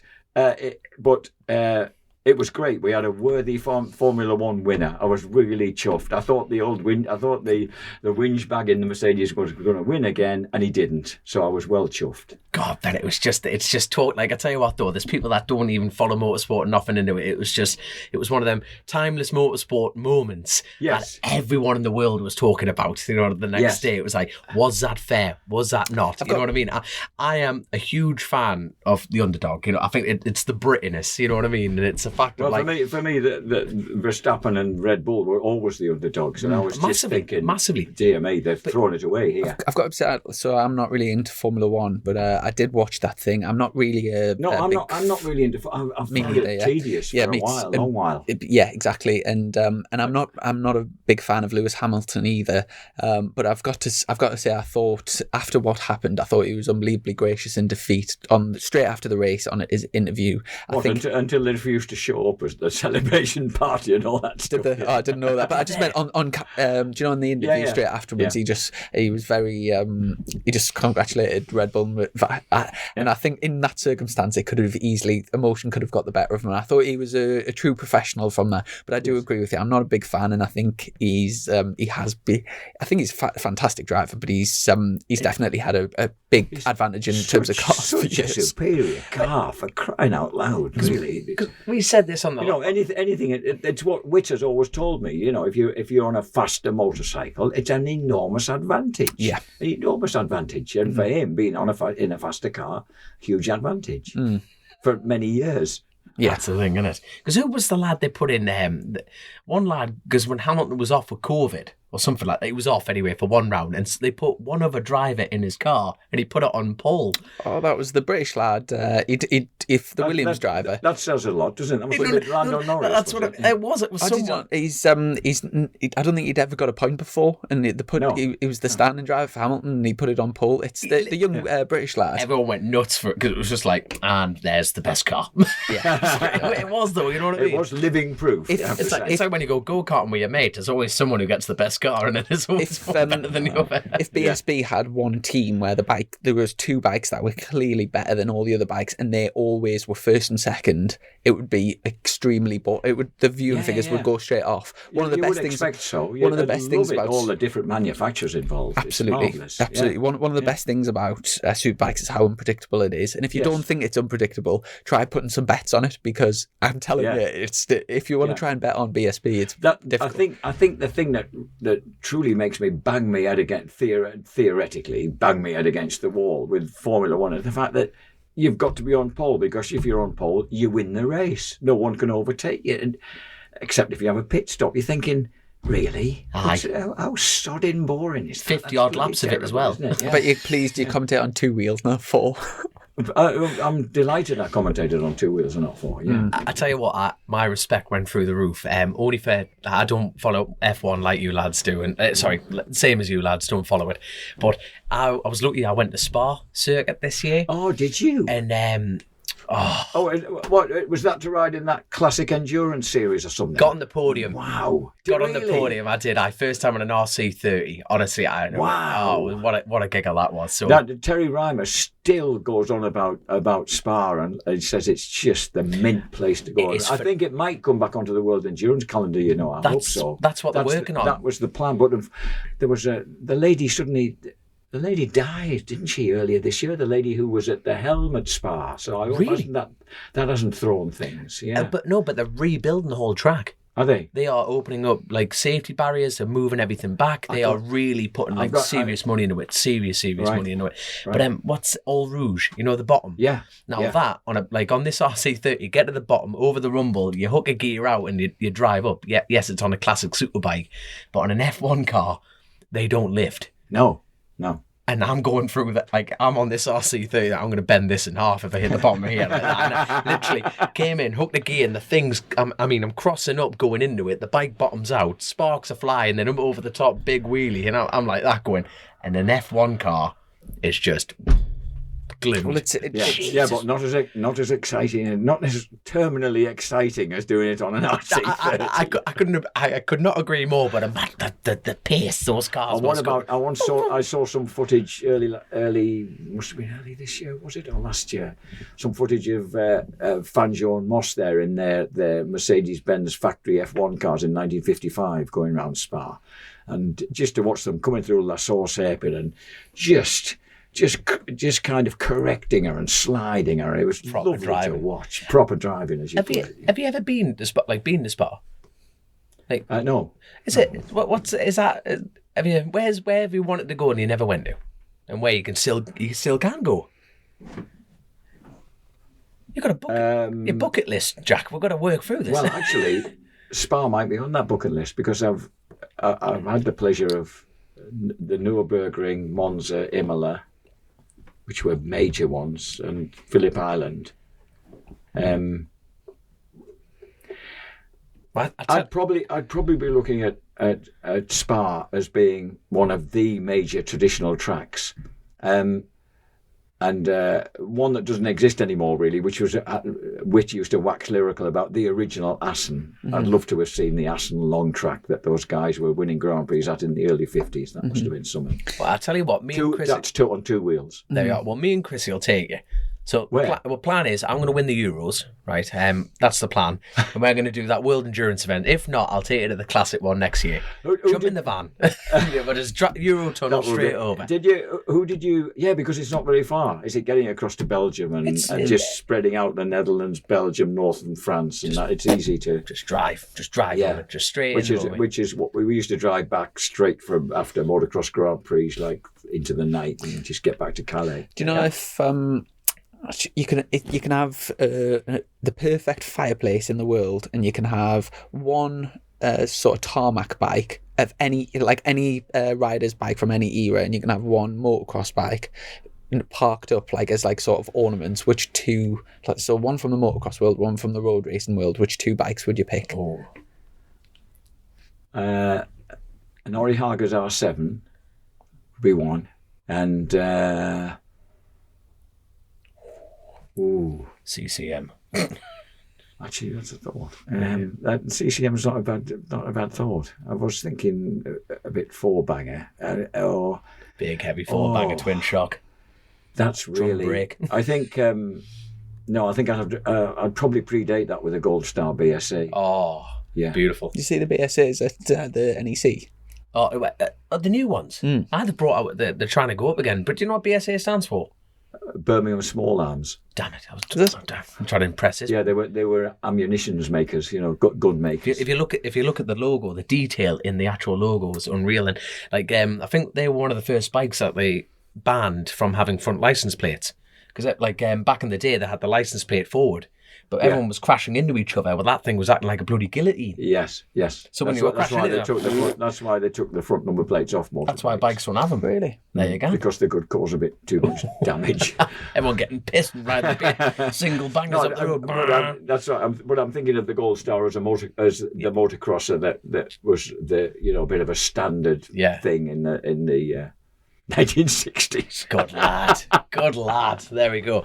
Which reminds me, P Farm, Stanley, and all those places. So some of them still exist. They're up in the northeast. Yeah. So P Farm's on the back of. I've been around there. There's they do walk across there, and it's you get the odd practice day, but it's not very. I don't think it's that commonly. It's not looked after, but it's mid. What about Toft Hill or? Nope. I've heard of. We've been to Toft Hill, but Woolly Wolversum, was it Woolsingham up on the moors there? We had Woolly Grange, the track the Woolly Grange up That's there. At Barnard Castle. No, and there was one that used to have 125 and sidecar championships up there up Weardale way, high up Weardale. Which one was that? Can't remember which one was that one, but there were quite a few dotted around in the Gateshead Motor Club, Ferry Hill, all sorts of different, but small clubs, that just used to produce programs by printing them off, But you see, that's the problem with motorsport. Everything's just struggling, noise complaints and everything. Oh, it's just there is. Well, I must admit the four-strokes have contributed a lot to that in the off-road world. Yeah, the four-stroke thing. But I'll tell you, one of my last questions before we let you get back to Strictly and you can go find the results. This has been a really boring podcast. I'm sorry. Has it bollocks? Not a bleeding no, but I've got to ask a question. What was he like to work with, commentating? He only did it the once, and he was exceptionally good. Really good, and the producer thought so too. And the reason we got him in was because we had those qualification races for the stockers, but the field kind of thinned out after that, and they didn't need to they stopped running the qualifiers. Mm-hmm. So obviously Chrissy was then involved, so we couldn't have that where he was kind of processed through proceedings, so he could join us in the comms booth, which was very disappointing. We're looking forward to doing it again. I'll tell you someone else who was very good last year was Brandon Pash. He joined us at I think at Silverstone, and he was really excellent. You never know until you get someone on air, how they're going to be really. Sometimes people who in normal life give off quite a lot actually kind of retreat a bit when they get onto a microphone. Yeah. Brandon won the Daytona 200. Daytona 200 last year. Yes, I know, race. By a whisker. Yeah, but got a lot of cash and a nice Rolex. Yeah, a lot of cash. He got 25 grand. And is he coming back in? I think he's looking to ride with Buckmaster in the Triumph in the World Championship. Oh, in the World Championship rather than because I think Simon wanted to get back onto the world stage, didn't he? I believe so. I don't think anything's been officially announced, but I think Matt Roberts and Shaky look after Brandon, I think. Oh, do they? I believe so. In amongst their building up expanding stable. They've got some good lads like signed up now and then. Isn't it funny how the beginning of every year or the anticipation of every year always heightens a bit over what's gone before? You know what I mean? It just you think, wow, it's going to be quite a season, isn't it? If you're not involved with BSB directly, will you still follow it on TV and or would you just... Well, the truth is I've never had Eurosport, so I've never been able to. I've been saved from watching or listening to myself, so I'll think. I don't know really. Oh, but my son-in-law has it. I mean, I could pop round there and have a look, but I can't imagine feeling that involved if you've really played a part in a sport. It's difficult to go back to it as a. What would I be doing there? Do you know what I mean? Hanging out and being a nuisance to people. Really, I think. But that latter part's a load of rubbish. But we totally agree with it. It's like the feeling of you want to be a part of it. You want to be a part of it. And I think I might feel that way about. Perhaps I could watch it on the telly now and then, but I don't think I'd feel the need to do so constantly because one of the things I would be able to do was. Have a bit more family time across those summer weekends where I was always kind of on the road and somewhere else. Yeah, that would be nice. Good. Can I just ask about you? No, is it a brass? What's that's it? It's a thing Gabe made. She originally it was originally a more kind of corrugated copper thing that she'd made for me that was really nice, but it snapped in half, and she tried to. What she tried to do was put the two parts together by riveting them on this. Can you see the rivet holes? Yeah. She riveted it on the band, and that worked for a short while, and then they popped off the rivets. And I just quite like the look of it just with the rivets, really, so I just left it there. Cool. And that strange-looking thing is... I've always incidentally worn this copper on there as well and a bit of a ring on that finger. And I've worn copper ever since a motocross riding pal donkeys years ago. He had one on and I said, "What's that for?" And he said, "Oh, well, my elbows have been giving me jip and mine were just starting to give me a bit of jip then, and I've never been without it since." And dear old Roger Marshall gave me a selection of he said, "Here, we thought we'd get you these. We thought you're the sort of bloke that would like to wear them, and this is one of Roger's." presents. Sorry, so it's the copper for health reasons? Is it? Yeah. Well, Yes. Oh no, my pot wears stuff like that, and I'm after one. Yeah, Actually, it's supposed to help your joints. Keep your joints from getting too bad. I'll let you get proper green wrists, for the copper. Yeah, I know. But on very hot days, I turn green round here underneath Really? where the copper comes off. Yeah, loads when I grew up in the woods, kind of I feel like a feral child. You know what I mean? I was like baby Tarzan, Chrissy, and growing up and looking at all these wild men wearing copper.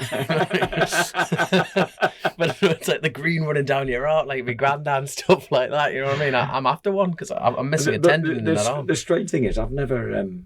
I've just never taken the stuff off, so no. I don't know whether it makes any difference. I mean, I did have a problem once I think it was at Frankfurt, when a stern German gentleman who was on duty at security, and he said he asked me to take it off, and I think that was the one I had on before that. I couldn't. It never comes off. It didn't come off, and I said it won't come off, and he just looked at me and said, "I don't believe you." And I said, "Well, it doesn't, I'm afraid." So he let me through, but his piercing gaze followed me all the way to the aeroplane.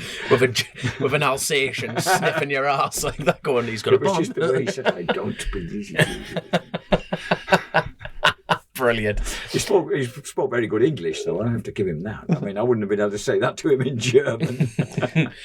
I keep saying this, one of my last questions, but what would be your dream commentate, or have you already done it, your dream event to commentate on?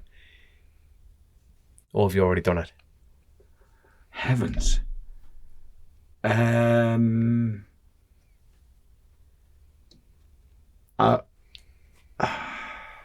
I don't know. I think I've done them all. I've done all aspects of two wheels and enjoyed doing a lot, really. That says everything, that though, doesn't it? As far as a career that you have and you've got, I've pretty much got to a lot of the places and done a lot of the commentaries, and I'd like to be able to remember some of them a bit better. It's amazing how it all grows into a big haze, and there are just highlights in there that you recall. Like, I'll never forget going around the Nürburgring in the Skoda Fabia hire car with Whittam, because he hadn't got his license back from DVL, what's his name? He'd had to send his license away through a misdemeanor, and they hadn't returned it, so he couldn't do the driving that weekend. And it just happened to be the weekend we did the lap of the Nordschleifer at Nürburgring. That was really memorable. That was really memorable. Driving it, realizing, because they had the names of the track of the corners, and I knew quite a lot of them, because I used to be mad about motor cars and motor racing when I was a kid. And I just suddenly realised, I just remember shouting at Whittam, "It's the carousel!" And this Porsche 911 was coming up like shit behind us. And I just pulled across in front of him. And do you know the carousel? The carousel was originally a ditch on the inside of the corner that was concreted over. So you can wallop through it because it's got this enormous camber on. Bang! I just hit it. Wah! And went round on rails. Came out the other end, and like the 911 was 200 metres behind you. I was thinking, yes, fucking result. You can pass me now. Do you know all the BSB races you've commentated on? What's been your favourite race to commentate on? It would probably be. I know it's boring, really, but it would probably be Tommy Hill versus John Hopkins at France in 2011. So that's 10 years ago. 10 years ago. It doesn't feel like 10 years, that does it? No, I think it was the first. It was when Tommy pulled that pass going through Dingle Dell. I think that was the first time I'd seen someone do that. I'd seen someone pass at that point, and that absolutely took me head on. That was just fantastic. I was, and he told me afterwards that his feeling was that if he wasn't ahead at that point when he went through to Stirling's, he would lose the race. He had to be in front at that point, so that was just throwing everything at it to get past him there into the Sheen curve. Do you know, sometimes in like practice and qualifying sessions, you'll come across like somebody that's considerably slower, and sometimes you like sort of have a look up the inside, and unless they're like a hell of a lot slower. That's Yes. not really a passing place. Yes. But like sometimes as you pull out for the pass, you kind of think about that move, because that's the only time you've ever really seen somebody pass clean there. And Yes. if you look because you don't really pass there, is because he went to the inside, his foot pretty much bottoms out on the floor on the right hand side. It's a tremendous pass, and you can hear in your own wit's voices like it's an unbelievable way. I mean, have you had a chance to either read or listen to John Hopkins' autobiography yet? No, because Matt Roberts has been working on it, and we were talking about it at the time he was working on the book. But I haven't seen the book. I've never actually seen Witt's book. I've read Shakey's book and Stalkers and the Old Trout, Neil Mackenzie's, but I haven't. No, I never got Witt's. I haven't got Witt's book. I've got Witt's book. If you wanna lend it, okay. I'll send it down. I'm going to have plenty of time to read books, perhaps. Hopkins' book's unbelievable, by the way. You need to. Is it? Yeah. Okay. You can listen to books, you know. Yeah, Did but you know I that? prefer to read them. Oh, fair enough. I prefer to read them. Good man. But Hopkins could be an interesting read, couldn't he? Oh, it's incredible. Because he was, things were already. He came into World Superbikes with us at times, when things were slightly chaotic for him. Very. And go on. Were you guys? No. If you got another question, It's just sort of quick fire questions, really. But do you know, in your time of just BSB, which superbike riders brought you the most amount of joy commentating on? Oh. Where are you hiding these questions? I think it would have to be Hager again, even though I didn't necessarily hugely like the man at times, the way he behaved at times. He could ride a bike. It was. I think if you look at Hockenheim 2000, that race. That's the one that springs to mind. If you can find, I don't think it's got my voice on it, so you don't have to at least listen to me. But when there were 8 riders neck and neck, and 7 of them were were out of the top 8 of the World Championship, and Norrie won that one by bamboozling Edwards in the penultimate turn. It was just, but the guy who'd got to the front. Just got to the front on a Kawasaki. It was the guy I used to love, Akira Watanabe. He was it Akira Yanagawa? Akira Yanagawa Watanabe is the only ever Japanese world motocross champion. Really? Back in 1978. Akira Yanagawa and just got the factory Kawasaki to the front, and it exploded massively flat out down the straight, and all the rest of them were weaving around, getting round and carrying on the race. It was just an epic race. That I can't remember if it was the first one or the second one, but Norrie was. It doesn't matter that he never won the World Championship. He was so bloody special. He was liable to do anything, I remember it's something that gets replayed all over. Like social media just like regurgitates great moments and like in this sport, I ought to look at that more often. Yeah, and it's a case of like I remember where it was Hager's qualifying in Donington Park on the Fireblade, and you were commentating on Witt, and he qualified. I'll never. Every time before I go into a wet race, I watch that. Because it just shows what you can do in the wet. And it was phenomenal riding. And it was just, he qualified second. I think you're thinking about Kianari, aren't you? Wrong rider. Yeah, I think you're thinking about Kianari. Anyway, you commentated on it, was fantastic. That's different awesome. rider. That is awesome, though. Oh, you commentated on that and you did an outstanding job on that one as well. To be fair, I'm mixing my riders here. Yeah, it's completely sideways everywhere. Everywhere. And he qualified second. You're thinking, what did the guy in Paul have to do with if we saw that footage? It was just phenomenal. Yeah. Actually, I remember that a friend of my daughter's works with Kat Green. Do you remember Catherine Green? Yeah. The only lady to win a British superbike race, to actually win. She won a 125 race at Cadwell Park, and that was in the damp. And she'd been told by Ryan Saxelby, the guy who used to do her motors, before she went out, running against lads half her age, he'd said to her, you can really go for it for about the first 3 laps. Absolutely nail it. It's a bit damp and it looks a bit treacherous, but you'll be all right. Just really go for it for the first 2 or 3 laps, which she did, and she just got away from the kids who were a bit more And he works for her. He works for their company, the company that's run by her and her husband. Class. Isn't that amazing thing? 'Cause she was a hell of a ride. I mean, she was already like knocking on 40 when she did that. She was cracking. It's amazing, isn't it? Yeah, that was, and she won that. She won it well. Oh, brilliant.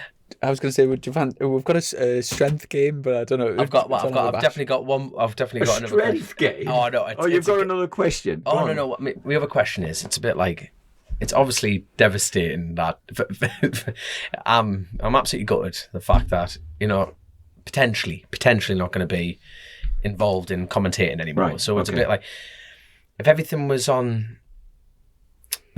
right for you, would you come back if the opportunities were there? Because there'd be a lot of people going, wanting to come back. If the opportunities were right for you. Yeah, probably. Yeah. Yes. Right. Because it's been a major part of my life for a long time. Because a lot of people be asking, does he want to come? Like, you know, you've got such a passion for you. But as I say, there's a lot of confusion at Eurosport right now. Like right now, Yes. I'm talking yesterday. They fired Mark Cole, who's one of their principal motorsports commentators again for 30 years. Jesus. And they fired a boyhood hero of mine, Frew Macmillan, who used to win doubles tennis championships at Wimbledon and stuff like that. Great double-handed South African who lives in Bristol. Lovely, lovely man, and they got rid of him as well. There's strange things happening there. There is strange, but it is good. Like, you know, if someone is listening to this, you know, this does get a fair bit out in the motorsport industry, and you know, and if things are right, you would step back into the role of commentating on the road side of things. Yeah. Which is I'm glad to hear that. You know, I'm over the moon to hear that. You know what I mean? But it's, you know, if there's anyone out there who can, you know, sort the bloody job out, that'd be outstanding. We'll run something called a Patreon page, and I let people know who's coming on the podcast as guests. So we've got a video from Mel, he's from Canada. It is Canada, isn't it? Canadian. He's not a native. And anyway, I've got no idea what he's going to ask you, but he's going to ask you a question. We'll have to edit this bit. All right. Hopefully, if the internet works anyway. Hi, Jack. This is Mel from the very wet west coast of Canada. Been rewatching some British Superbike from over the years, and what makes it so enjoyable beyond just the incredible racing is you and Whittam and your chemistry, and you just complement each other so well. It just really sets the standard for racing commentary in my book.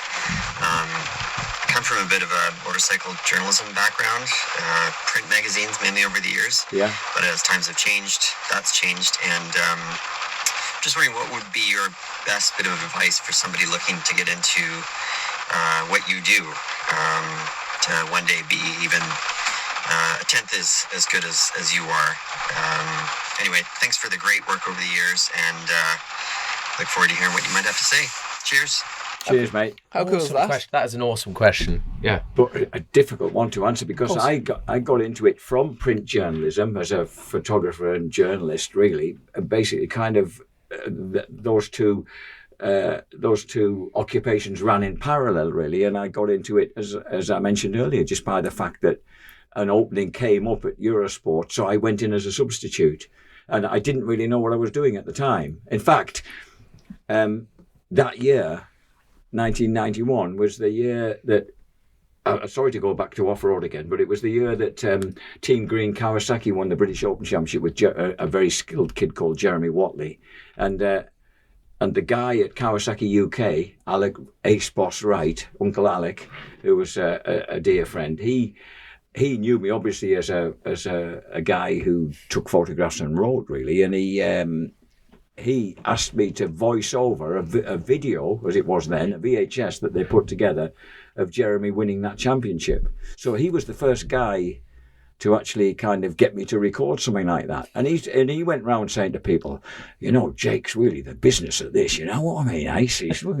And you know, that obviously that helped. Just that that bit of encouragement, really, from back there than from people listening to Uncle Alex. So you never know where the opportunity is going to come from, really. I think that must have had some effect. Because I would love to get into it in the future, you know what I mean? I'm rough around the edges, but you can smooth that job out, you know what I mean? It's a bit like the racer where you've got to slow down. Rough around the edges can be smoothed out a bit, you know. If you can talk a lot and enjoy talking and talk some sense.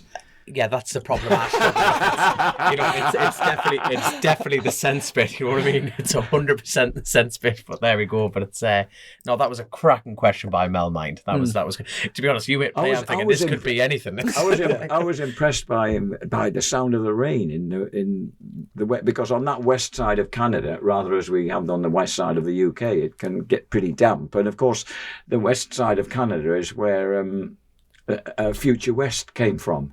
The guy who promoted Supercrosses in England. I used to work for him on the mic, you know, when we did the Sheffield Supercrosses and then spread out to do the Millennium Stadium down in Cardiff and the London O2 Arena and other places, Belfast, and there was a guy from British Columbia, on the west coast side of Canada, who organised them.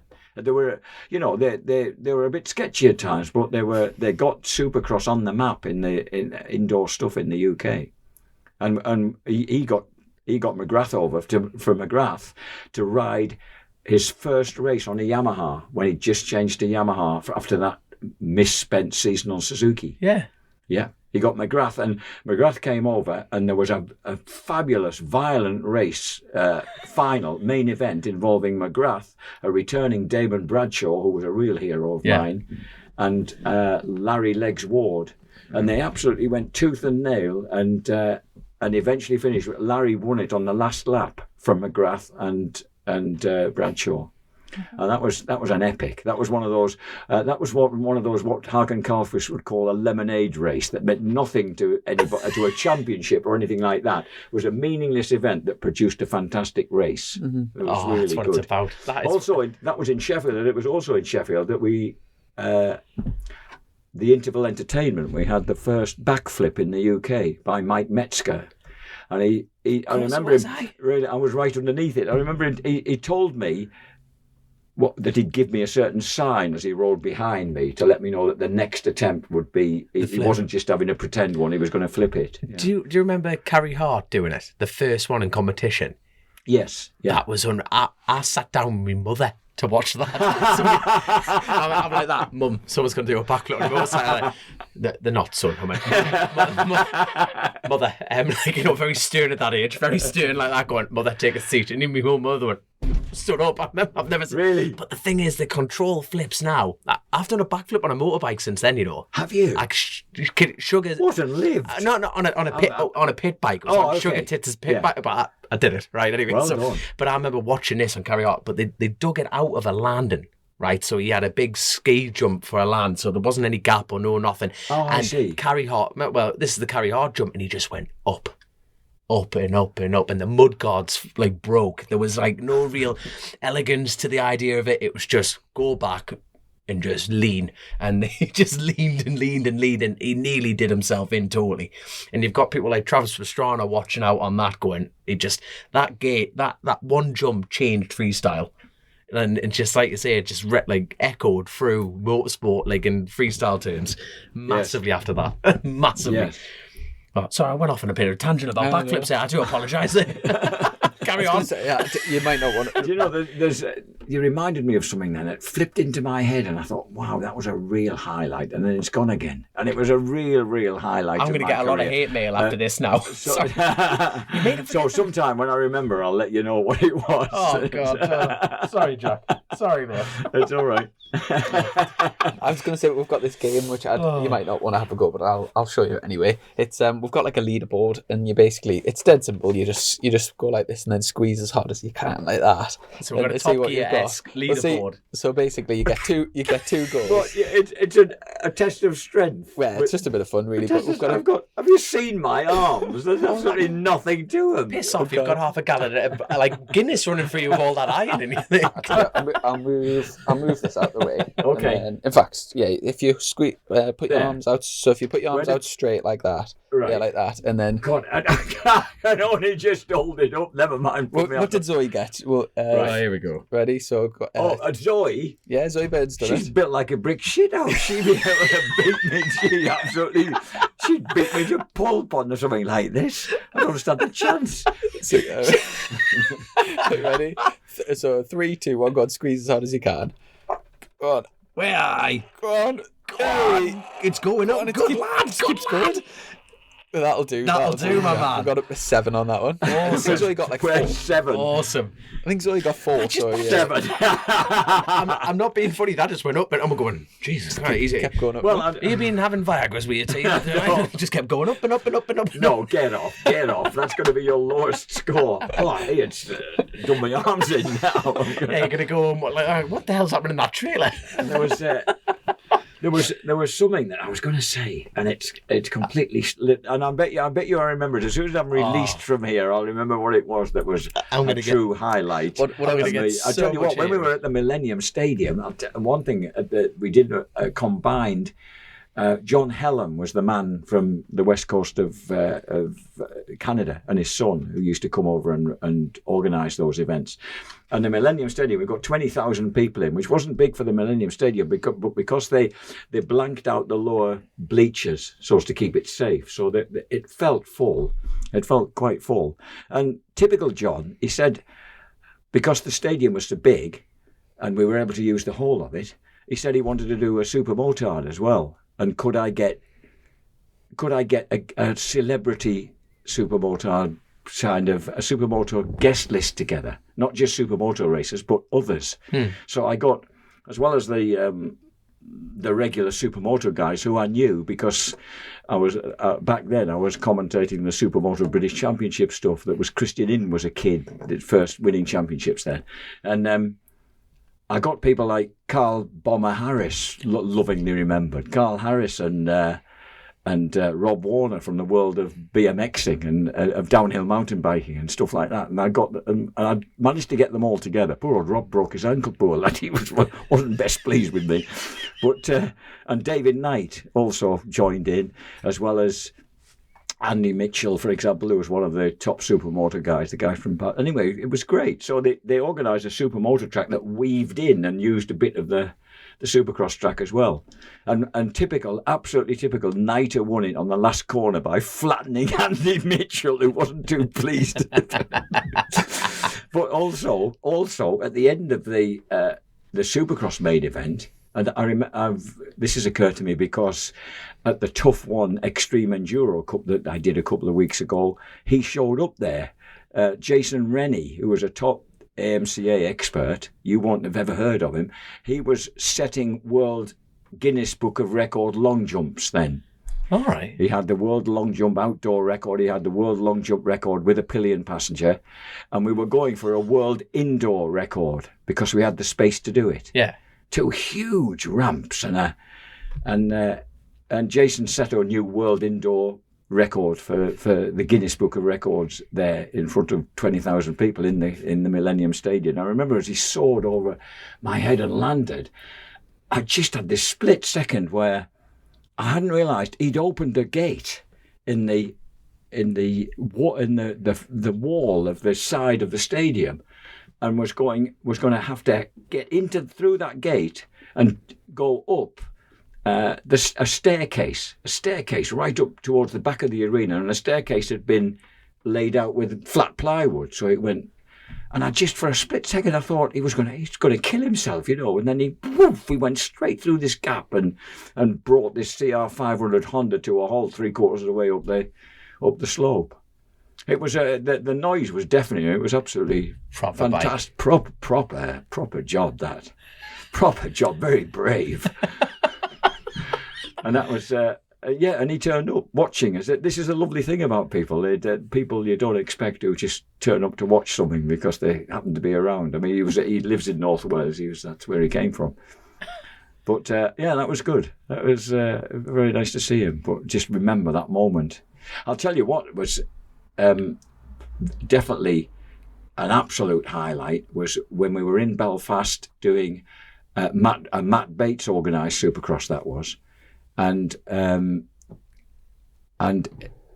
it was the same day that George Best died in London in the Royal Cromwell, was it? Royal Brompton Hospital in Cromwell Road in London. George Best had passed away that day. Jeez. And we were running Friday night and Saturday night. And towards the end of the first evening, Matt said, Jack, we're getting a lot of people want to say, why aren't you saying something about Bestie?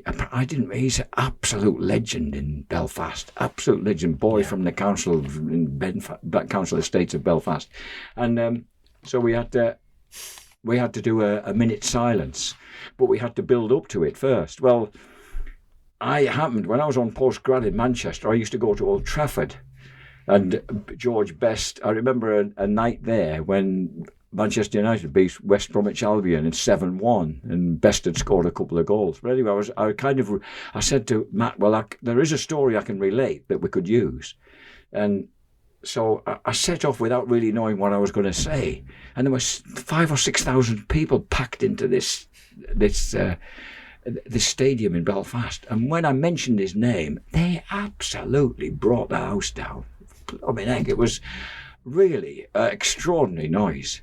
And then when we went on to the minute silence, absolutely silent, absolutely could have truly heard a pin drop. Nothing happened. It was just eerie until Matt. I'd said to Matt, I haven't got a watch. I don't know what minute size. You'll have to stand down there and let me know when the minute's up. And as soon as I said thank you, the place erupted again. God, it was. I mean, we did it the next night to similar effect, but it didn't have quite the same effect on me because I'd just been so shocked by the eruption the first time. It was incredible. And that was a proper highlight. That was. I mean, the coincidence that you happened to be there in Belfast, in that stadium on the dock side at Belfast, the day he passed away, is just ridiculous. And yeah, I didn't realise that Belfast cared that much and would be, even though he was wasted by then through alcohol abuse and all sorts, that it would mean that much, Yeah. But it did. Mm. True mark of a man, that, isn't it? Yeah. And do you have? I know we've sort of touched on bucket list earlier, but is there anything maybe nothing to do with the sport or nothing to do with the job? Is there anything that you'd like tick off the bucket list? Have you got anything that like in the next few years you would really love to do? I'd like to get back across to the North Yorkshire Moors and do a bit more walking over there. Mm-hmm. Right. And I haven't really done that since my mother was my great walking companion, and since she died, she got up to 97, and she was always. I mean, we were still walking in North Yorkshire Moors when she was 94. But I'd like to get back there and do a bit more of that. I love living here on the banks of the Mersey, and it's a very fine place to be. But you're quite a long way from just hills and moorland. Yeah. And I'd like to do what Billy Bolt told me, that the reason he became so good on grouse moors was because as a lad of 11 and 12, he used to ride round after the Scott trial and help to clear up people who'd broken down and things like that and shepherd them home. We learned a lot about how people kind of zip-tied bikes together and got them back to base and stuff like that, Yeah. Because I've heard him on I think it was on his podcast actually, he was talking to his dad always takes a big welder to every injury. Because he breaks so many frames. and it's almost to the point where he's chuffed if he snaps a frame because he gets to use his welder and put it back together. But have you ever done like sort of Helvellyn or Cat Bells or anything like that? The lovely walks. Yes to both of them, yes. Yeah, we're lucky that we live like relatively close. I've done a lot. My sister and brother-in-law are big walkers, so I was often those two and my mum who used to go out different places together, and it would be more their organisation that would get us to places like the lakes and Wales and stuff. Yeah. Do you know what Airbnb is? Yeah. Yeah, you can get some beautiful little sort of beautiful stay vacation sort of things Yes, in the yeah. North Yorkshire moors, and if you just fancy a sort of a night away and go sort of walking it, there's some cracking places. I'm waiting for all these motorsport fans on the North Yorkshire moors going, he'll be here any day. I'm going to get to see my mate Jack. I'd like to do. Some nudists from ale. I did once get greeted when I climbed the Rosebery topping to scatter my mum's ashes, because that's what she wanted to do. Yeah. And just as I crested the summit of Rosebery topping, this voice said, "Hello, Mr. Burnicle," and it was a guy called Jack Galloway, who was a trials rider who I'd never really met. I didn't really know.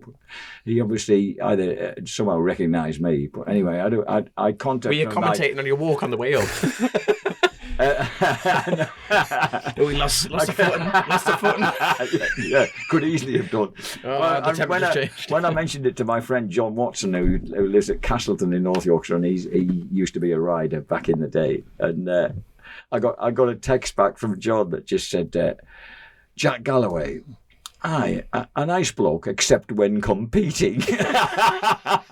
And that says so much about you guys and the way you are. Really nice lads, except when competing. And then once out on track, any track, anything goes. It goes, get the gum shield on, off you go.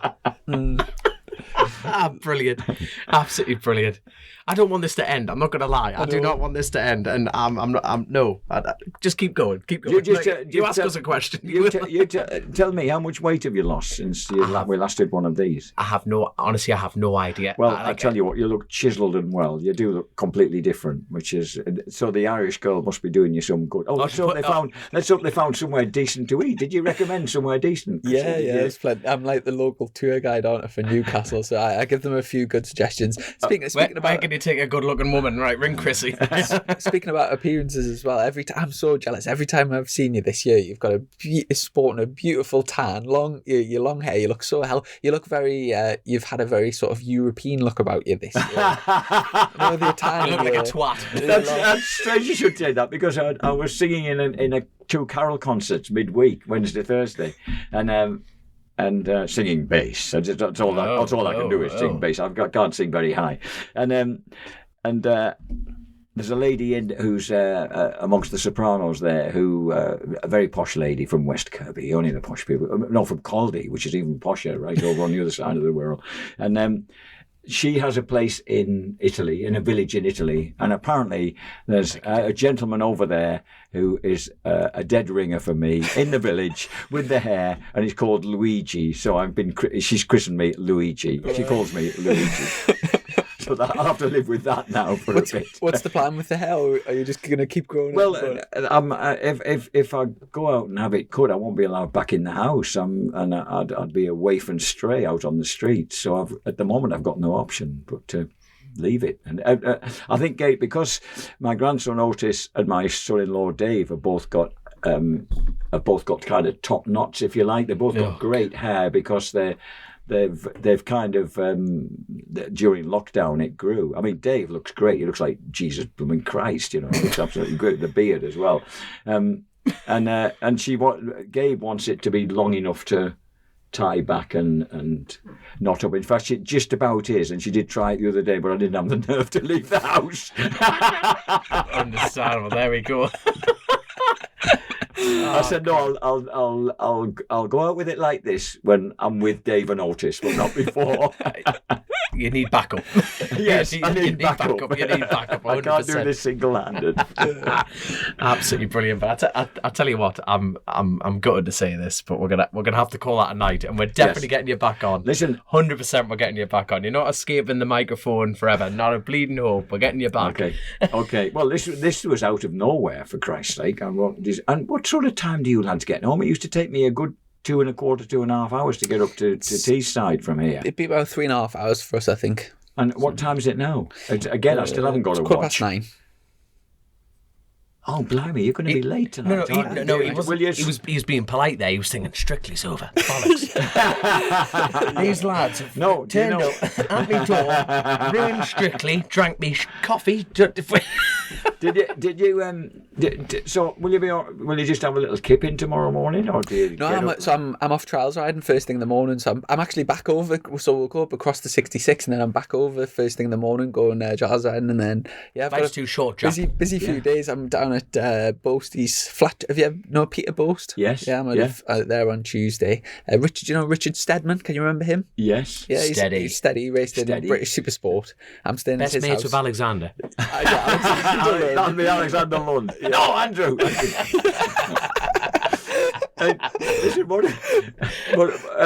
So are you going to go flat tracking when you go down to Boasty's place? Tuesday, yeah. Really? Yeah, and There's no stopping you guys hurting yourselves somehow, is there? Really? This I haven't actually announced this, and I don't know if I don't know if it is announceable. Hopefully, but it's going to be official. me and Dom are raced. Do you know the London Excel show? Yes. Yeah. So the Oh, are you going to race the short track there? Yeah, me Dom are doing that. They've stopped using me for that. What a shame! I'd love to. I'd love to be down there. I tell you what, can we not have a word and try and get you on there for the commentary? That would be great. Because then we could go out on the night. We could go out in London on the night time. Fred's done it and Barry Nutley's done it. Yeah, well, the last time we went out, I think was it the last time I was there? No, the time before. We went out on the town in the east end of London. Well, on the town in the east end of London, and we had to. There was Michael Dunlop and Witt and Philip McCallan and some others, and we left Michael there because he'd really got into the ale. He was really going for it, and he's going to be up late and with the gallivanting with the company. So me and Phil McCallan and Witt went back because I can't drink before I'm working. I can't hack it at all. And we got ourselves a cab, and a black London cab, and he punctured. He suffered a puncture. He said, I'm going to have to drop you off, boys. I've got a rear flat. I've got a puncture. That's no problem. You can imagine. Oh, that's no problem, says Witt. Get the spare wheel out, get it jacked up. And then Philip, bless him, started complaining about, I've got a bad back, I can't really. So he was kind of only half helping. And I was as much use as a lump of chocolate, really. I wasn't really helping out. But so Witt did the major part of the job. But the fella was... I was explaining to them, well, this fella's won 11 TTs and this fella's been British Superbike champion, so they're used to this kind of thing, and we got back on the road again. So he very kindly let us off our fare when we got back. That was my next question. Did you have to pay for the ride? Because that's terrible if you did. I think we insisted on paying something, bless him, because he lost an awful lot of time. But yeah, it was good. Before we wrap up, we did say we'd come back to it. Have you thought of if you could go and see any singer, band, or musician that are playing at the moment? What sort of genre are you into? Like even everything.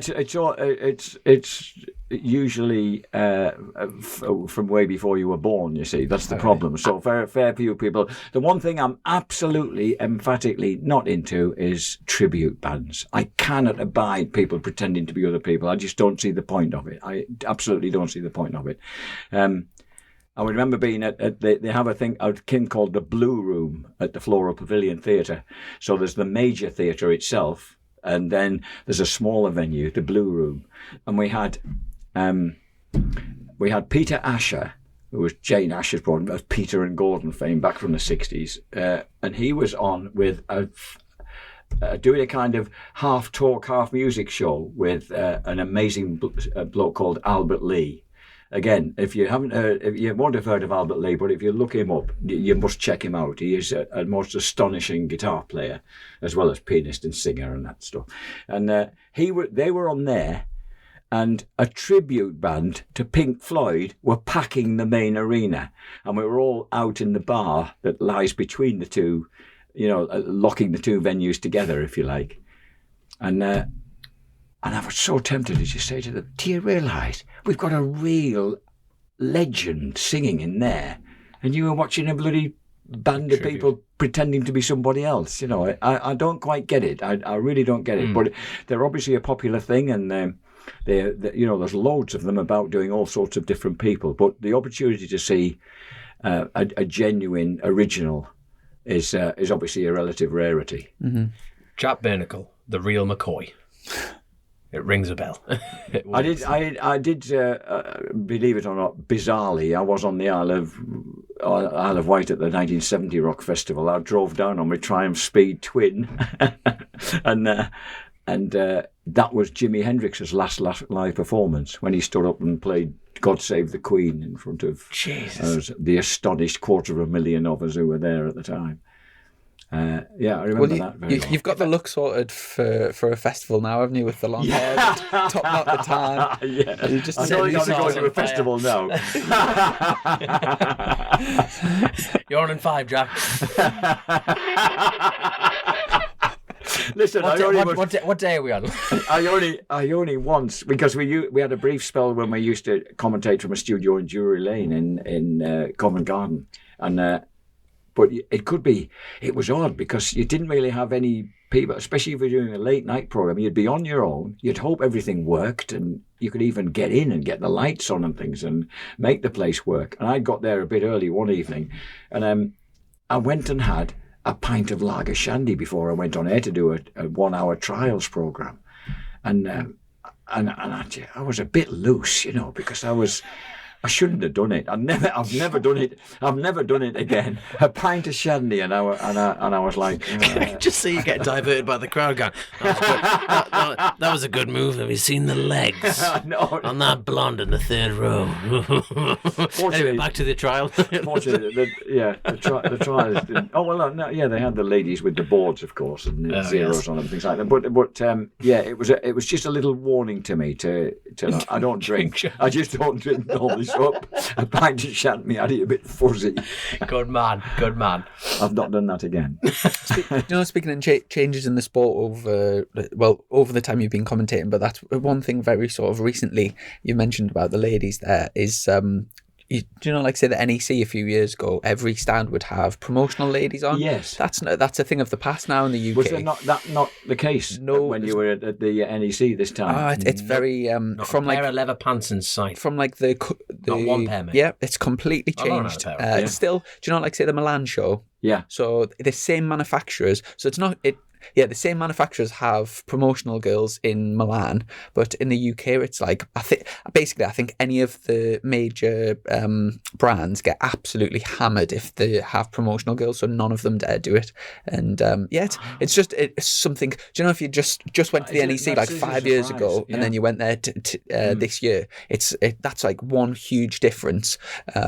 With it depending on your opinion, you might think for like progress, or you might think otherwise, but it's just an observation. It's very different. Yeah. Who had the best stand, do you think? Last time I was there, CCM with that Spitfire. They were dominating that again. They did a very good job there. Very, very good job. Big talking points. So Yamaha didn't take a stand, which was didn't they? No, which considering they've won everything this year, was quite surprising. Yeah. Because they won the MX2 World Championship. Yeah. So Keep Taking Money there weren't there either. Oh no, that's what KTM stands for, by the way. Keep Taking Money. The KTM had a stand. Not really. It wasn't. Not to the grand scale. I was a few weeks ago. I commentated on the first victory by an Austrian since Heinz Kinnegander won at Namur in 1987 in a motocross Grand Prix, René Hoffer, and he got killed a couple of weeks ago by an avalanche. Him and a couple of his mates out skiing in Austria. And he was only 19, and he was a lovely kid. Jesus. On a he was Red Bull KTM's big hope in that sphere. So it just shows that you never know where lightning's going to strike or snow's going to strike. I have mentioned this on the podcast before, so people might be a bit bored of the story, but I'm actually, my great grandma's Austrian. She's still alive. She's 92 at the moment. Yeah. And I'll just very quickly say the story because it is quite an amazing story. But so she was Austrian when she was about, I think, 18, 19. The Russians invaded her home, and our mum, basically the family had to go and live in the sort of cellar where the Russian soldiers took over the house. Yes. And in that town, all of the Russian soldiers were raping all of the women. And at the time, my great grandma's mother was covered in psoriasis. It kind of runs in the family. Like, my sister gets it bad. And it was only the fact that she had psoriasis, she convinced the Russians that it was contagious. And that was the only reason they didn't rape her. And as the war came to the end, the British soldiers were in this occupying the sort of area.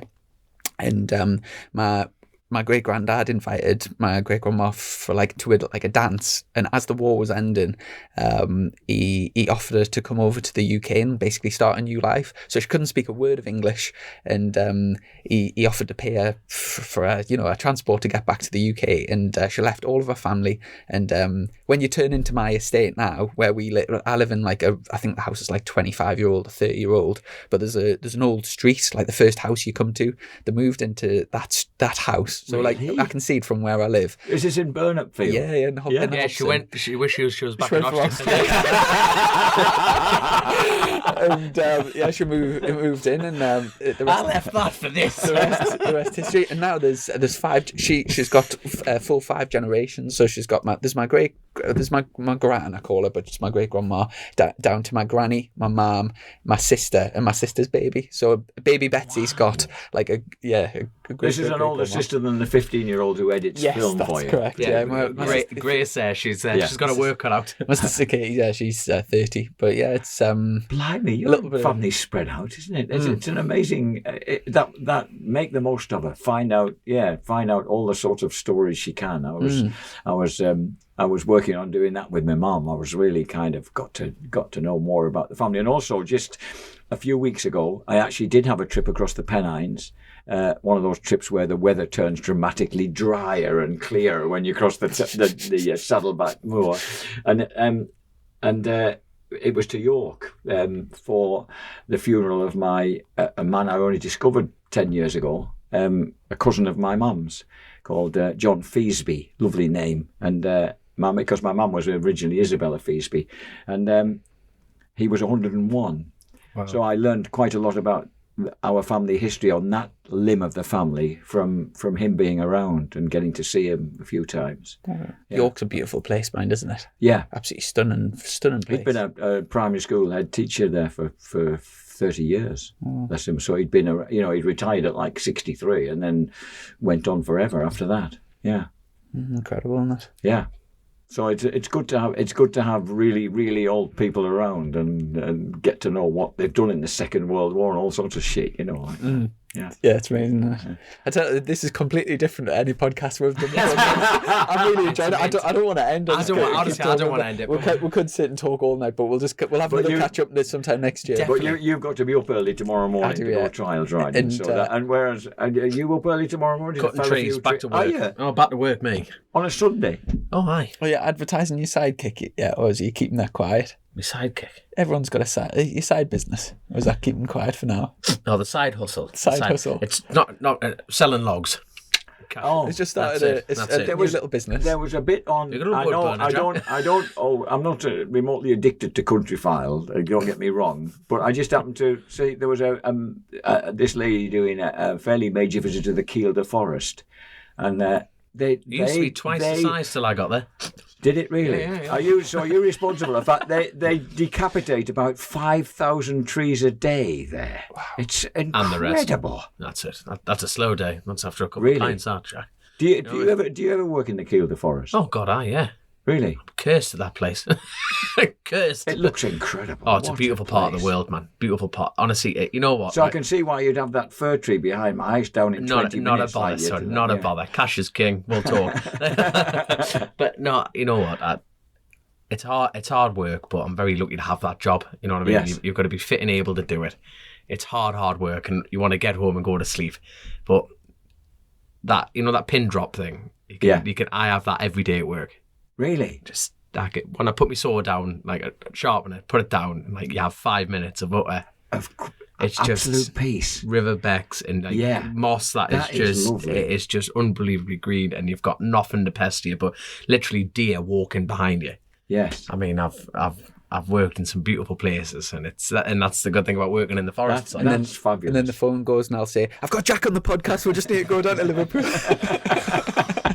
Yeah, get yourself going.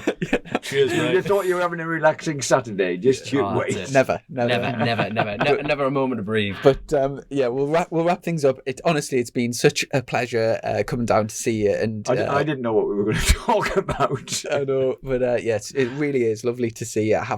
This will go out after Christmas, but I hope you and the family have a fantastic Christmas. Thank you very All the best much. for the new year, And the same to you. Massive thank you to our patrons and our sponsor Colchester Kawasaki. Look forward to catching up next week. But yeah, thanks ever so much, Jack. Yeah, and all the best to Mr. Gregory as well at Colchester Kawasaki. You'll appreciate Hope that. to see him again. Oh, you smooth operator there. There we go. But honestly, Lovely to see you guys. Have a great time over the festive season. It's the right word, I believe. Whatever you're doing, enjoy it.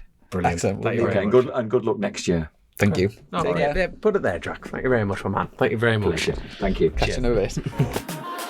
Click, buy, deliver. With remote purchasing from the 2-time Motorcycle News Dealer of the Year, Colchester Kawasaki. Proud sponsors of Chasing the Racing.